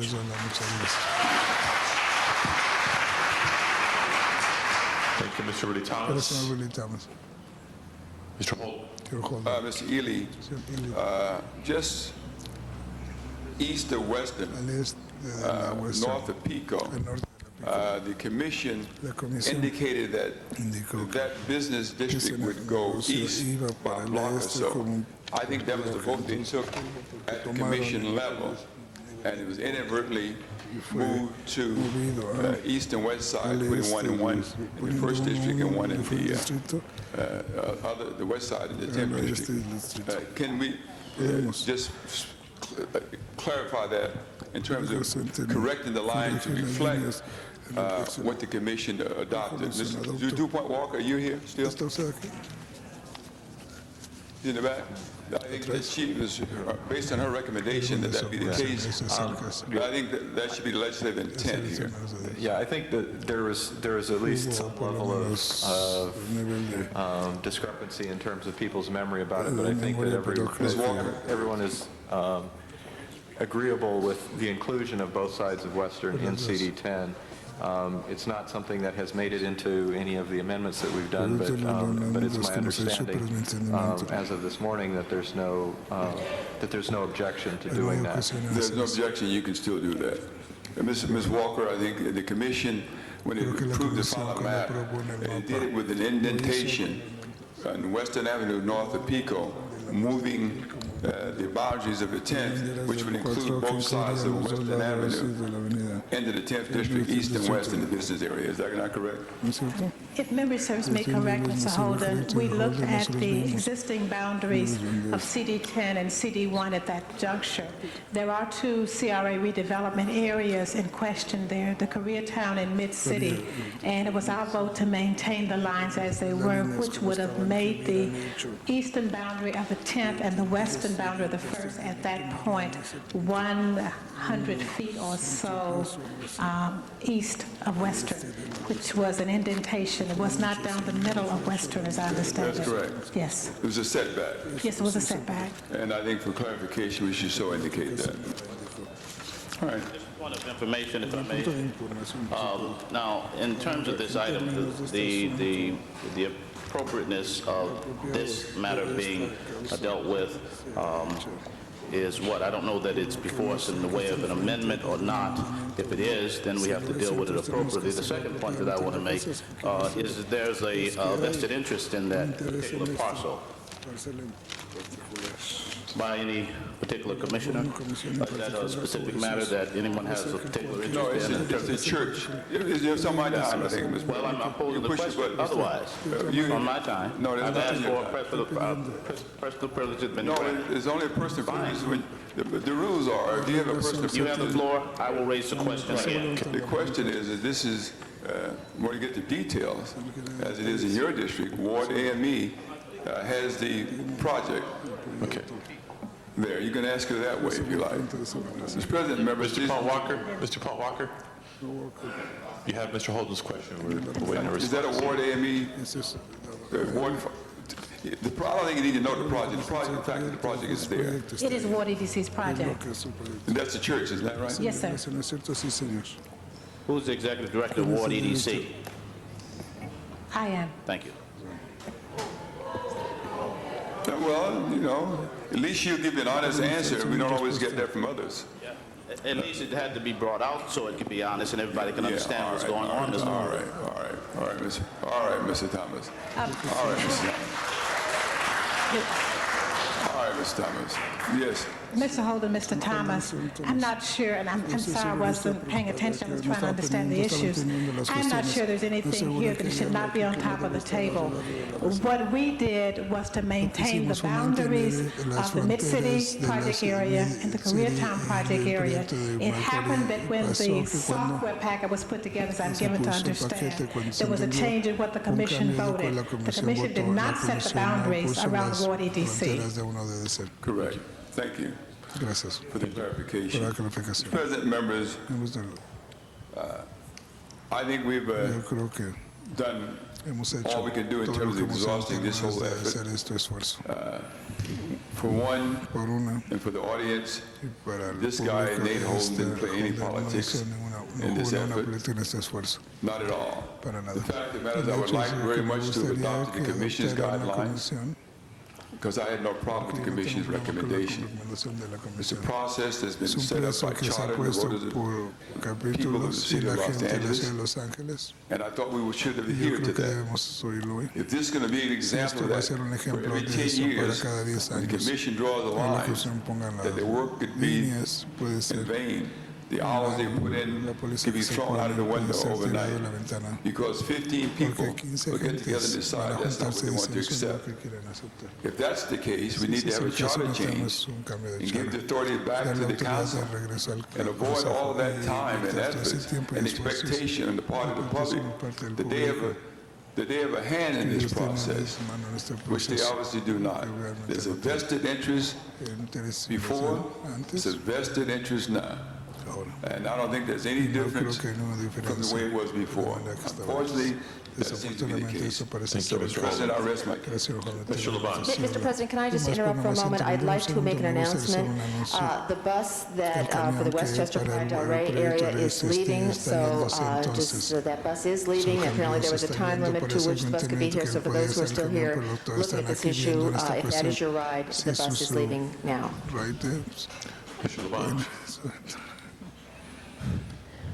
Mr. President, members of council, in this process, there was a commission that did its work, and I respect the commission that did its work. I also respect both these great councilmen. Both have great energies and great talents that have served this city. And I also respect the work of the community that's here today and many of the people sitting in the pews here in council chambers and their views that are there. And I have great respect for Mark Ridley Thomas and what he's doing. And Nate, some of the things that he says are very good. And also some of the many things that you say are extremely good at this here.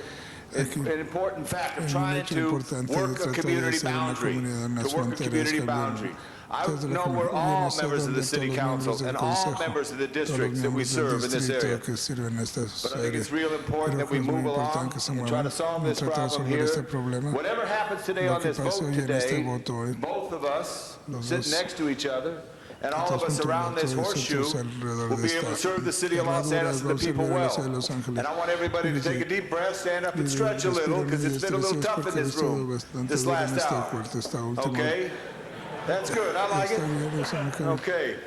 And sometimes we have a fight on the field. At the end of the game, the time is up and the score is on the scoreboard. The same thing happens here, where there's been a fight on the field in the sense of discussion of where boundaries should be, and the score will be on the scoreboard. But no, I have great respect for both teams that played in this battle. Thank you very much.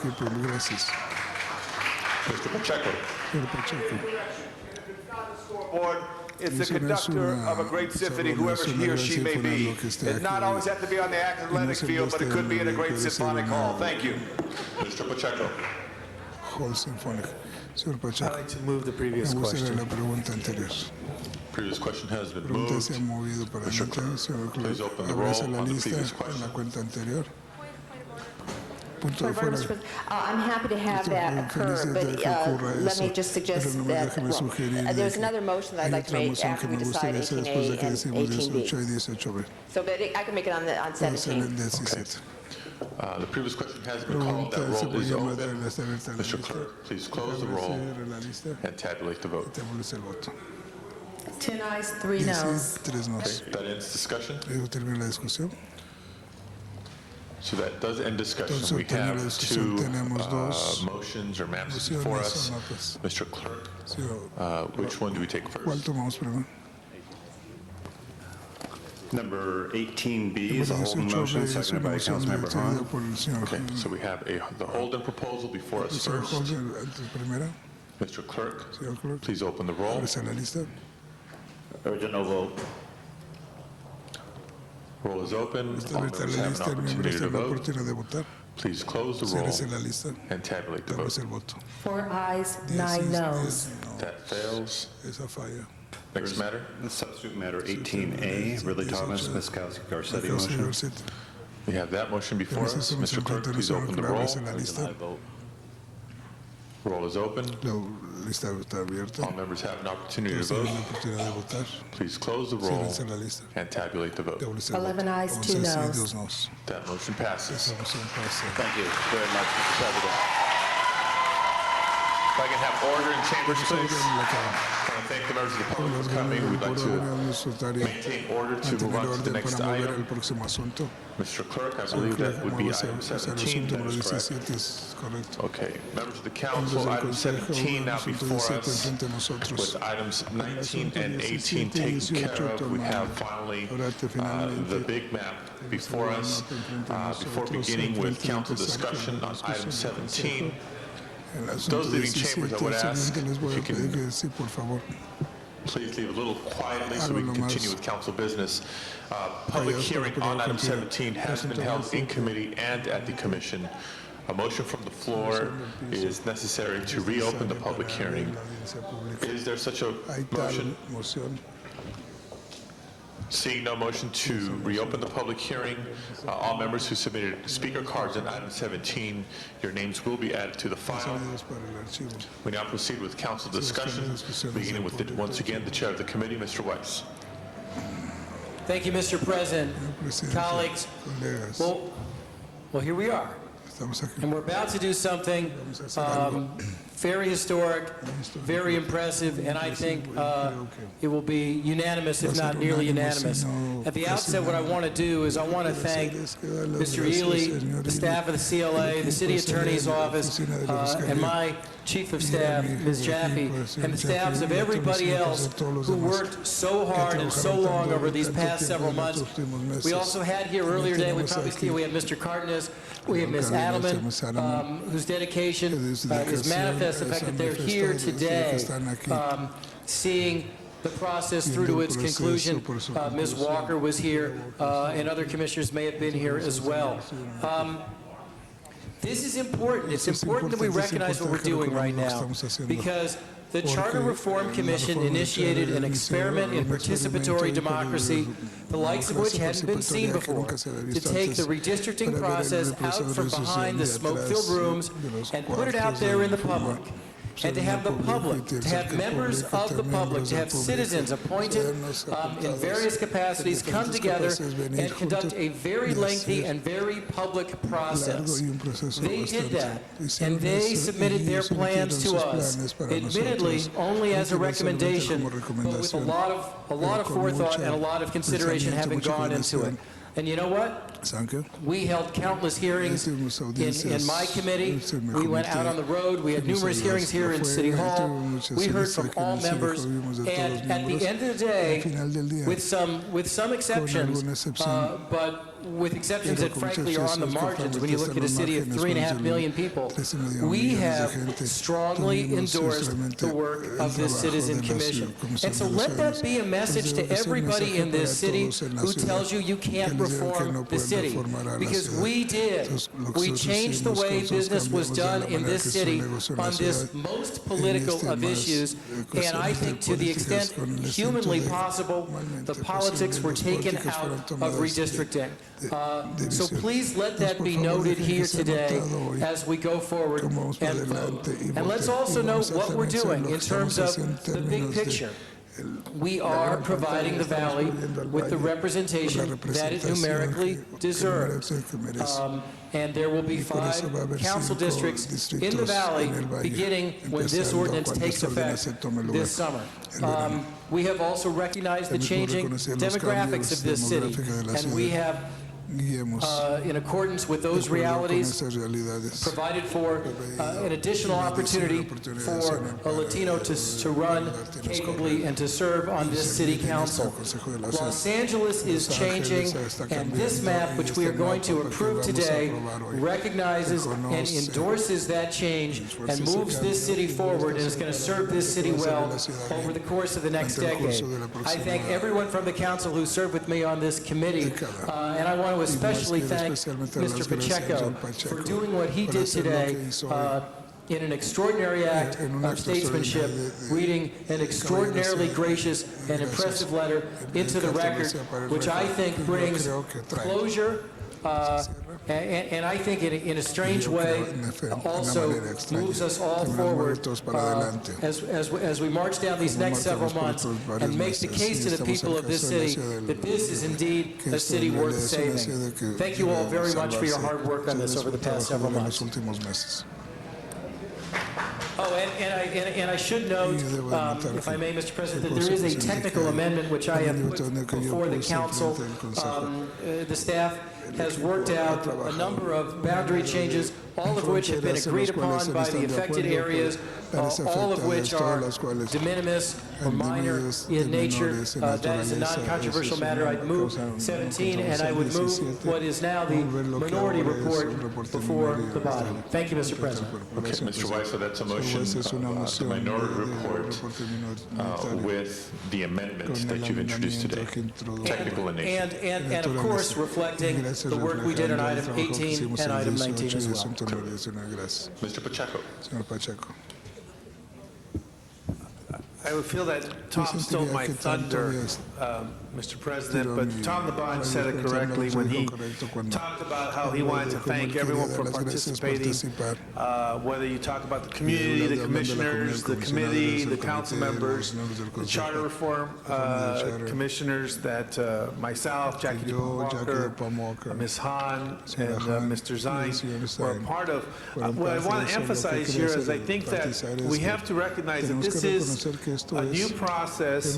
It was a two-step process, and the two-step process was very helpful to all of us under many circumstances. Look at the school district map, for example. If we hadn't had the two-step process, we couldn't cure that legal defect that was brought forward. So the two-step process helped us out there. The two-step process helped us out with the last count I had was about 25 different amendments. Each council district, I will recognize that the only council members who did not ask for technical amendments were council members Holden and council member Miskowski. But every other council member on the council made some sort of amendment to the commission map. I think ultimately that's a part of the process also, that when we get something that's advisory, that I think everyone steps up and looks at what has been brought forward and makes those technical amendments, because as you know, we intimately are aware of every detail of our district. So I just wanted to tell everyone that it's been a very interesting process, a very open process. I don't think we'll ever get the politics out of redistricting, but I think this is a much better process than what we've had in the past. I do want to especially thank one individual, and that's Mr. Alan Clayton. Alan Clayton was there when we were drawing the new charter. He lobbied me very heavily at that time that it be a two-step process. His ultimate persuasive position was that at the end of the day, the people who are directly accountable to voters, which is us as elected individuals, should be drawing the final lines, because we are responsible to our constituents. So I just want to tell everyone, as someone who saw it from the beginning, the charter reform, to the end here, I'm very pleased with the way the process has played out. I think everyone has played an important role, including you, colleagues as council members, as I review the numerous changes that were brought forward and agreed upon by all of us. So I just want to say congratulations to everybody. Thank you, Mr. Pacheco. Mr. Reyes. Thank you, Council President, colleagues. I rise to, one, congratulate everyone involved. This is important, though. I want to remind us all that, regardless of the boundaries, we still have to deal with communities and communities of issues. Now, communities are not about political boundaries. They're about people who are trying to survive and excel in this great city. There's a member of Pico Union who came, she wanted to speak but had to leave. I won't read her whole letter, but I want to just read something from her statement that I think in many ways talks about our need to rise to a challenge and to achieve a balance for the issue of quality of life. And she states, my testimony will recommend what I understand to be in the best interest of all parties with the new proposed boundaries. Pico Union and South Park are neighbors located on either side of the 110 Harbor Freeway. Both share a census tract and a zip code. That's where the similarities end. Some view Pico Union as the neighbors on the wrong side of the tracks, a complete economic contradiction to South Park. Others view the 110 Harbor Freeway as a concrete curtain that shields crime and traffic congestion. Yet the true reality belongs to the 24/7 inhabitants of these communities, which face recent increases in crime rates, drug problems, prostitution, substance abuse, and traffic congestion. Come and spend an evening with a resident in Pico Union or South Park during an event, evening, and you will gain a different perspective of these issues. Downtown is an economic engine, not an island. You can help Pico Union prosper. Recent examples are the exploration to expand the VID West, the expansion of a youth center, and the facelift of a community school. All these was accomplished with the assistance of South Park's neighbors. Let's look for more opportunities. And she goes on to challenge Councilmember Perry and myself to form a task force on how to address these inequities. But my message here, Council colleagues, is that we have an opportunity now to rise above all this dissension, the bad feelings, and the ugliness that comes with redistricting, and look at our communities for what they are, and try to work together to make that improvement. And I look forward to working with Councilor Perry to address these inequities. I look forward to working with downtown to make it the best downtown that can be for one city. Thank you. Thank you, Mr. Reyes. Mr. Holden. President, members, I want to take this opportunity to thank the 4 people who voted with me, Mr. Labange, Ms. Hahn, Mr. Zion, for doing as much as they could do to keep the pledge and commitment to support the efforts to compromise on the map. Which was to include the churches back into the 8th district, which was done per council suggestion and recommendation. Mr. President, members, I got about a year left around here, and many of you are going to be here sometime after I leave, but you will hopefully remember that the person's word as elected officials is all they have. And their commitment to truth is that which we all should try to adhere to. For those who think they can wheel and deal on a given day and not have it remembered, you go in for rude awakening, because it will be remembered. Even though your colleague may not remind you of what you've done, when the roll call is taken, they will reflect it on the board. Mr. President, members, I've just enjoyed this whole process. There were those who said, throw in the towel. The votes aren't there. And I said Y yo in dije response, en respuesta, put them on the board. pongan en la cámara. Let me see what you're made Lo of. de lo que están hechos. And that's what's important in Y eso this es lo que es business. importante en ese negocio. That's what the public asks Eso es every lo que el day. Let me público see what pide you're todos los made días, of. lo que están hechos. If your word means Y si nothing, palabra we no need to quiere know decir nada, that necesito now. saber eso ahora. And for anyone who Para que decide cualquiera they could escape decida que this pueden escapar de issue esto, esta cuestión, by walking out of the room, caminando fuera del cuarto, you will see it ustedes again. van a verlo otra vez. You will see it Lo again. van a ver otra vez. Not just from me, I'm No not saying solamente it from de me, mí, it's no just lo creo nada más the para mí. forces of the Las universe fuerzas del universo will address that issue van a llegar a esa cuestión. and direct it Y toward de repente, those Dios para individuals. esos individuos. Be assured, Esté seguro. matter is not La created nor cosa is no fue destroyed. creada, la cosa no se crea ni tampoco Just se the law. destruye, nomás la ley. And I'm saying to you Estoy diciéndoles a that ustedes what goes que lo around que va comes alrededor around. viene alrededor, lo que sube baja. And following Y November, siguiendo noviembre, I'll be here. yo voy a estar aquí. I'm not going anyway. God's No voy a willing, ninguna parte. I'll be here. And I just want you to know that I'm not a revengeful Yo soy person, una persona so que have no entonces fear. no tengo miedo. Good Lord is here. Dios mío está aquí. Thank you, Mr. Hall. Thank you very much. Mr. Labange.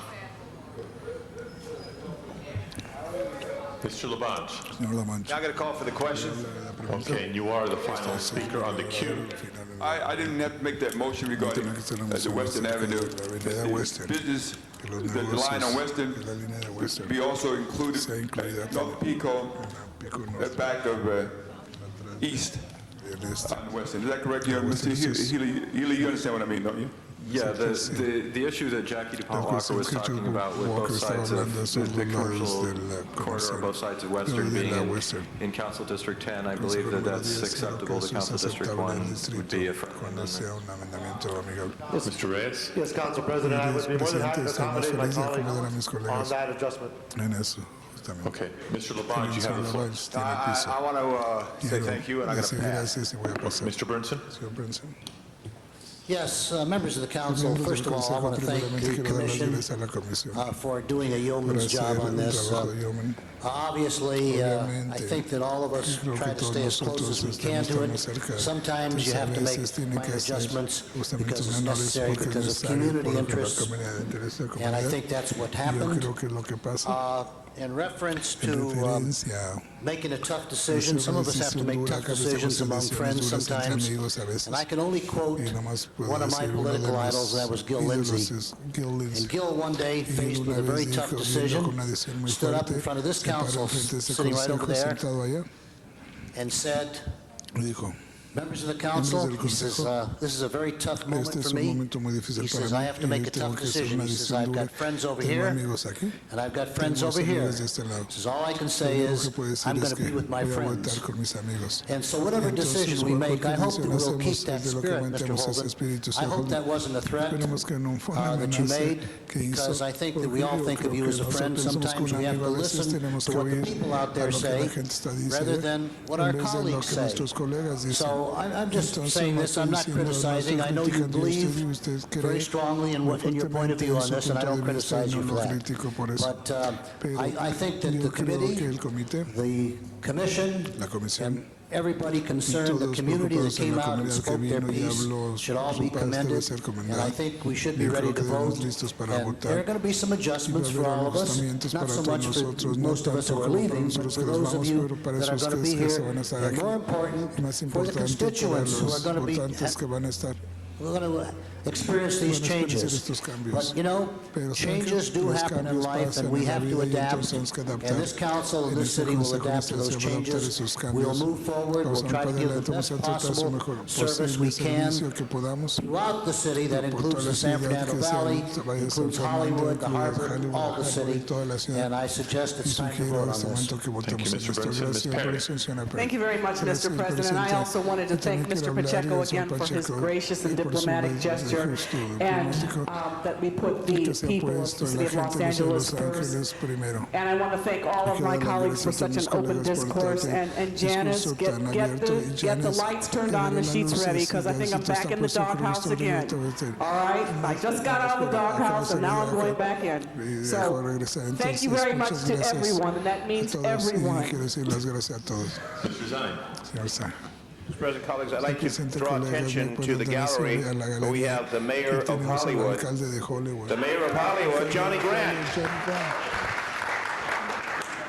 I don't know how long you've been watching us, Johnny, but we're always watching you. Johnny Grant. He wants to keep the city whole. You want to keep the city whole? Or the whole city? This city must stay whole, and I'm down here to help you out. I really came for a confirmation hearing today, but it's been postponed, but I'll be back. But Hollywood and the Valley, we must stay together. Thank you, Johnny. Thank you, Mr. President. Mr. Reyes. Okay, Mr. Reyes passes. That is the end of the speaker queue. Seeing no other members wishing to be recognized on item 17, Mr. Clerk, I believe we have an amending motion. Mr. President, there was a motion put forth by Mr. Holmes, seconded by Mr. Reyes, to amend the map regarding North Pico, Western Avenue, to have it in CD10. If that's incorrect, I should know. Is that correct, members? Members, is that clear? We'll assume it is, and it's accepted as a friendly amendment. And there's also 17A, which is a Weiss motion, which is technical amendments to the map. Is there any objection to 17A submitted by Weiss? Seeing no objection, we have item 17 as amended remaining before us. Mr. Clerk, would you please open the roll? Please close the roll and tabulate the vote. 14 ayes. That is approved. Forthwith, please. Before going on to the next item, members of the council, please join me in thanking and commending Mr.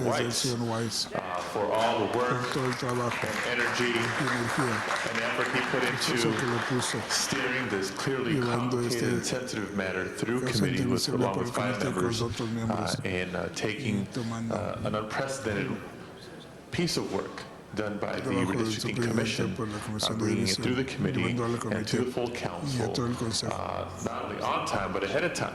Today is June 11th, and we had till the end of the month, and we just had a map voted on unanimously.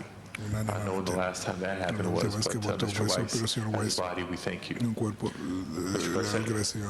I just wanted to add to that. Thank you also, Chairman Weiss, for such leadership on the committee, and I also wanted to add to those praises the staff that worked, John Wickham, Jesse Hines, and Dave Ely for their hard work as well. And Tony Alpin, of course. And if we can go forthwith on 33 as well. Forthwith on 33. Mr. Clerk, next item, please. Mr. President, there's been a request that item number 7 be continued 1 week until June 18th. On item number 7, members, this is a private cable-related item. We do not have requests from members of the public to be heard on this, so we shall deem the public hearings open and closed. And yes, as we await formal paperwork to be completed, without objection, we look forward to continuing item number 7 for 1 week. Mr. Labange, you wish to be recognized? Introduction, members of council. We just took action on item number 27, which does 27 was before us? 27 is not before us. We have not voted on 7. What's 27 before us? Next. I'll wait. Thank you, Mr. Labange. On item number 7, anybody wishing to be heard? On item 7, seeing none, public hearing is open and closed, and without objection, that matter is continued 1 week to June 18th. Mr. Clerk, next item. Number 27, called special by Councilmember Zine. Okay, before we get on to that item. Just for item 7, I just want to make sure that we have the steering committee here. All members for that next week. Make sure that all members of the steering committee are here, because I have a lot of questions. All city staff, please be advised your presence is requested next Tuesday. Before moving on to number 27, Mr. Reyes. Mr. Council President, I just wanted to take the time and stand up and acknowledge you for your stewardship, your leadership. It's been some very rough waters went through. handling all the committees and all the different interest groups. I commend you for your great work and thank you for your support. Thank you, Mr. Reyes. Other members wishing to be recognized before proceeding to item 27? Seeing none, then we now have item number 27 before us, called special by Mr. Zine. Members wishing to be recognized, please press your buttons. I had some questions, Mr. President. They've been answered by staff, so I have no further questions on that. But I do notice that this mentions Alex Baum Bicycle Bridge, and we're honored to have the man here in Chambers, Alex Baum, who's the Bicycle Advisory Committee for many, many years, and the bridge is named after you, and you are here in Chambers to hear that. So congratulations to you, Mr. President. My questions on that issue have been answered. Thank you. Thank you, Mr. Zine. Mr. Labange, followed by Mr. Garcia and Mr. Reyes. Thank you, Mr. President, members of council. The Alex Baum Bicycle Bridge is part of the great Los Angeles River Bikeway, which is running from the San Fernando Valley all the way to the Pueblo. This great bridge crosses Los Feliz Boulevard right between Atwater Village and Los Feliz, not far from where William Mulholland once slept as he controlled an irrigation ditch for the department prior to it being the Department of Water Power. I just wanted to chime in with Dennis Zine and all of you. Alex Baum, come up here just for 1 minute, because there's very few times in the city of Los Angeles or any city in this great country of ours where you see a bridge named after somebody and they live to see it built on budget, on time. And there's the great guy, the greatest inspiration. We saw the mayor of Hollywood, Johnny Grant, but now the ambassador for all bicycles in Los Angeles. Please welcome Alex Baum. All right, sir. Give him a hand. I see both Mr. Garcetti and Mr. Reyes who wish to be acknowledged. Thank you, Mr. President. Just want to congratulate Mr. Baum as well. I was there with ex-mayor Richard Reardon and Councilmember Tom Labange at the opening of the bridge. It's an incredible bridge, and folks should go there. It allows them to stitch a little bit more of that dream that we all have to have an LA River bikeway completed so that people can take a bikeway along the river all the way to downtown. And ever since I was a little kid looking envelopes for the Veloway, which never quite happened on the freeways, but this is the next best thing. I'm really proud of the leadership that you've given this city. And to be a part of that, we promise to carry that legacy forward. And if you haven't seen that bridge, check it out. And we hope to one day also put a welcome to Atwater Village and a welcome to Los Feliz on the other side too. Since you're such an ambassador, that gateway will be an ambassador itself too. Thank you. Mr. Reyes.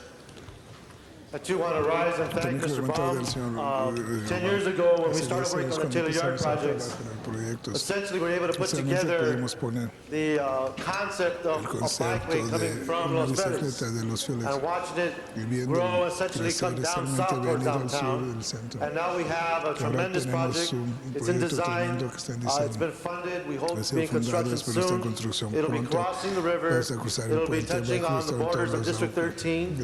We literally have the opportunity for the people from Cypress Park, Lincoln Heights, Elysian Valley, Glassell Park, jump on this bike path, have a recreational facility that can take you all the way from Park today, and hopefully in the future into downtown. So I want to thank you for your stewardship and your constant focus on this, and we're still moving on. Thank you very much. Thank you, Mr. Reyes. Other members wishing to be recognized? Seeing none. I believe we're ready for a vote. Mr. Clerk, please open the roll on item 27. Please close the roll and tabulate the vote. 14 ayes. That is approved.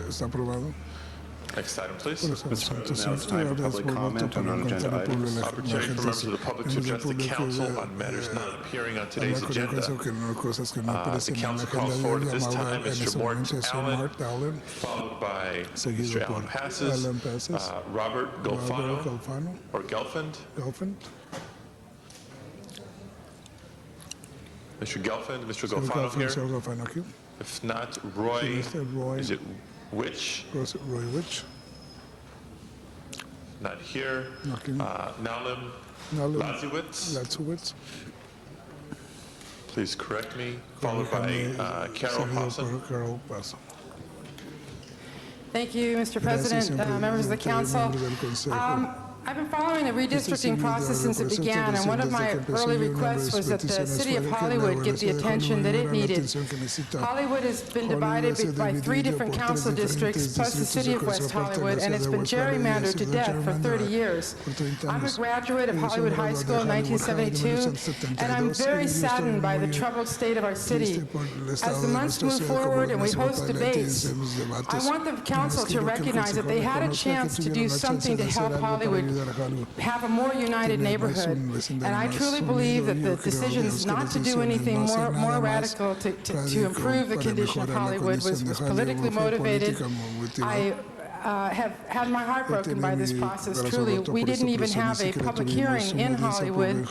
I hosted my own hearing at LeConte Junior High, and I do want to let the council know that many people from Hollywood and Silver Lake were troubled by the idea of having new boundaries placed on them, and especially having those boundaries enacted before the next election. So I don't want to be demonized over the next few months as a person who seeks to reform the way this city is managed. I was very disheartened a few months ago when the redistricting commission for the school board asked for an extension of time, and Mr. Weiss on this council made sure we didn't get that extra week. Council members, we need you to be managers and not ideological. We need a lot of help in establishing our neighborhood councils. If you have public hearings, they have to be advertised.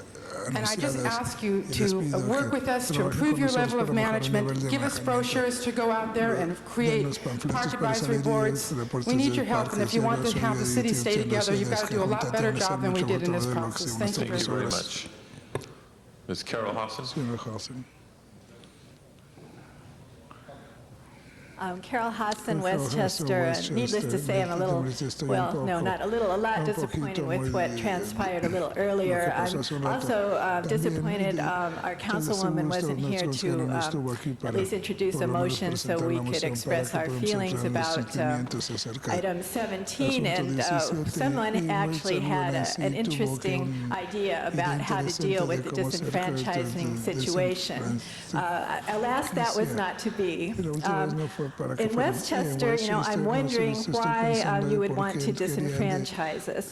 Could it be that you want to weaken Westchester Playa del Rey's capacity to fight against LAX expansion and Playa Vista development by delaying our ability to vote from 2003 to 2005, that you are siding with the interests of major developers yet again against the interests of the residents of the community?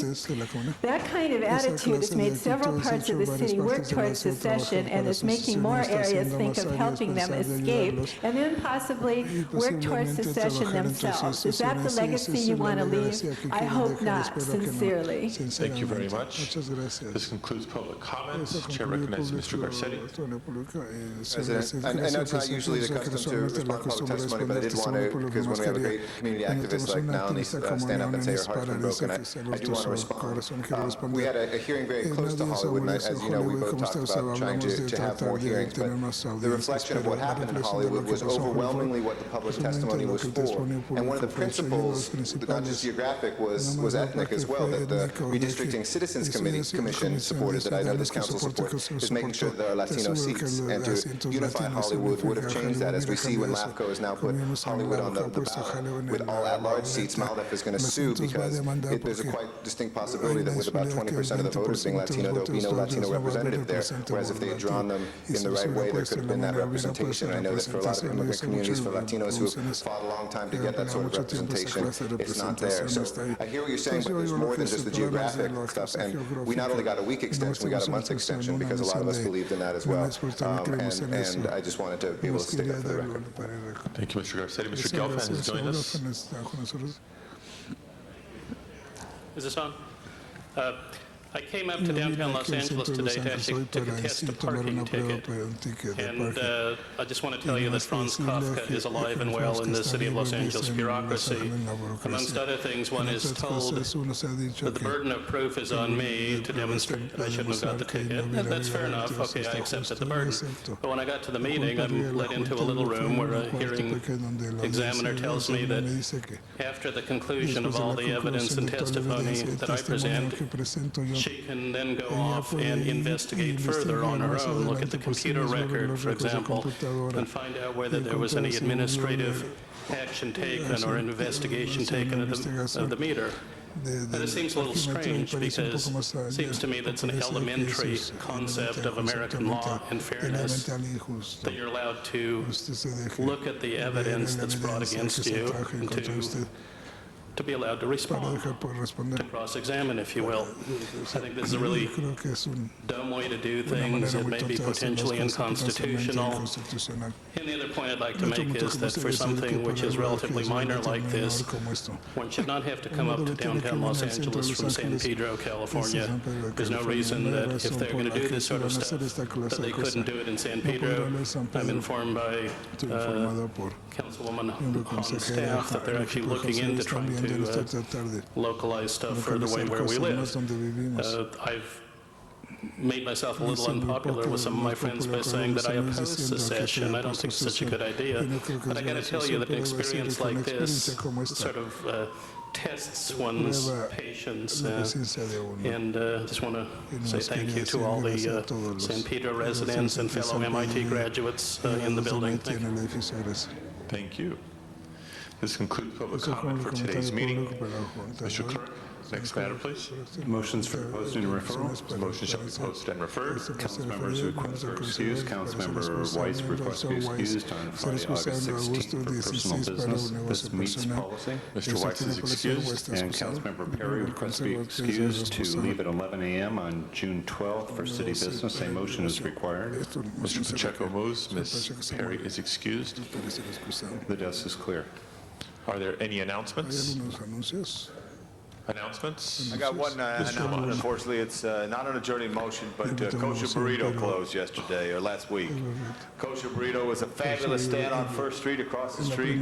They had great workers who worked there for many, many years, and I just wanted to recognize that it is in the new redeveloped area for the Department of Transportation for Caltrans and also all department. And I only wish the CLA could work to get Kosher Burrito back at either Alvera Street or somewhere in the plaza. But I wanted to make that announcement and let everybody know. Okay. Any other announcements? If not, please stand for adjourning motions.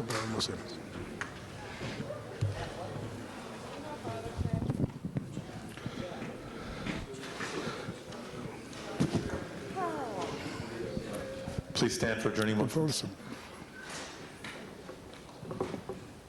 Members of the council, please join me, and I believe Mr. Pacheco, Ms. Perry, and Mr. Reyes would want to be co-presenters as well in adjourning in memory of Ms. Ruby Olivia Cedillo, wife of our friend and assembly member Gil Cedillo, who passed away just yesterday after a courageous battle with cancer. All members, please. All members. She, as many of you know, had fought cancer for years and years and years, and through that fight only strengthened and strengthened and strengthened her spirit for life, her spirit for her family, and her spirit of community. She's survived by Gil Cedillo, their son Gilbert Cedillo Jr., Ruby's father, and 6 brothers and sister-in-laws and numerous nieces and nephews. Any others? Mr. Holden? Mr. President, members, sad to announce we should adjourn in memory of Mr. Amy. His name is Curtis Amy. He was a long-time Los Angeles resident and a well-known jazz musician who served as musical director for Ray Charles for several years. Mr. Curtis, Amy recorded 6 albums, with the first being Blues Message. Some of his other recordings include Black and Blues, Soft Parade, and his great work, Peace for Love. Curtis Amy was 75 years old at the time of his passing. Services will take place on Saturday, June 15th, 10 a.m. at the Angeles Funeral Home, 3875 South Crenshaw Boulevard. He's survived by his wife, Mary, and 2 sons, Darren and Kevin. And he will be missed by the music world and all. Thank you, Mr. Holden. Mr. Reyes? Yes, Council President, colleagues, I just wanted to rise and also show our support to the families of Dio. The assembly member, I've worked with him many years. He's worked very hard, and he showed inordinate amount of strength, personal fortitude in supporting his partner through this challenge. And my prayers go out to his family, and half the district that he overlays in CD1 will also be praying on behalf of his family. Mr. Ridley Thomas. Mr. President, members of the council, I think it's well known among most of us how exemplary Gil Cedillo was through the trials and tribulations related to his wife's significant health challenges. In many ways, he set an example for a lot of us as to what it means to be a loving and supporting companion in the midst of such trial. And so I just simply want to acknowledge him for how he behaved through the entirety of these circumstances and how he helped many of us to come to know and understand what it means to be supportive, committed, and finally see your significant other through his or her final days. Thank you, Mr. Ridley Thomas. Other tributes? Mr. Clerk, please call the roll. Veamos la lista. Esta junta ha terminado. Thank you all very much. This meeting is adjourned.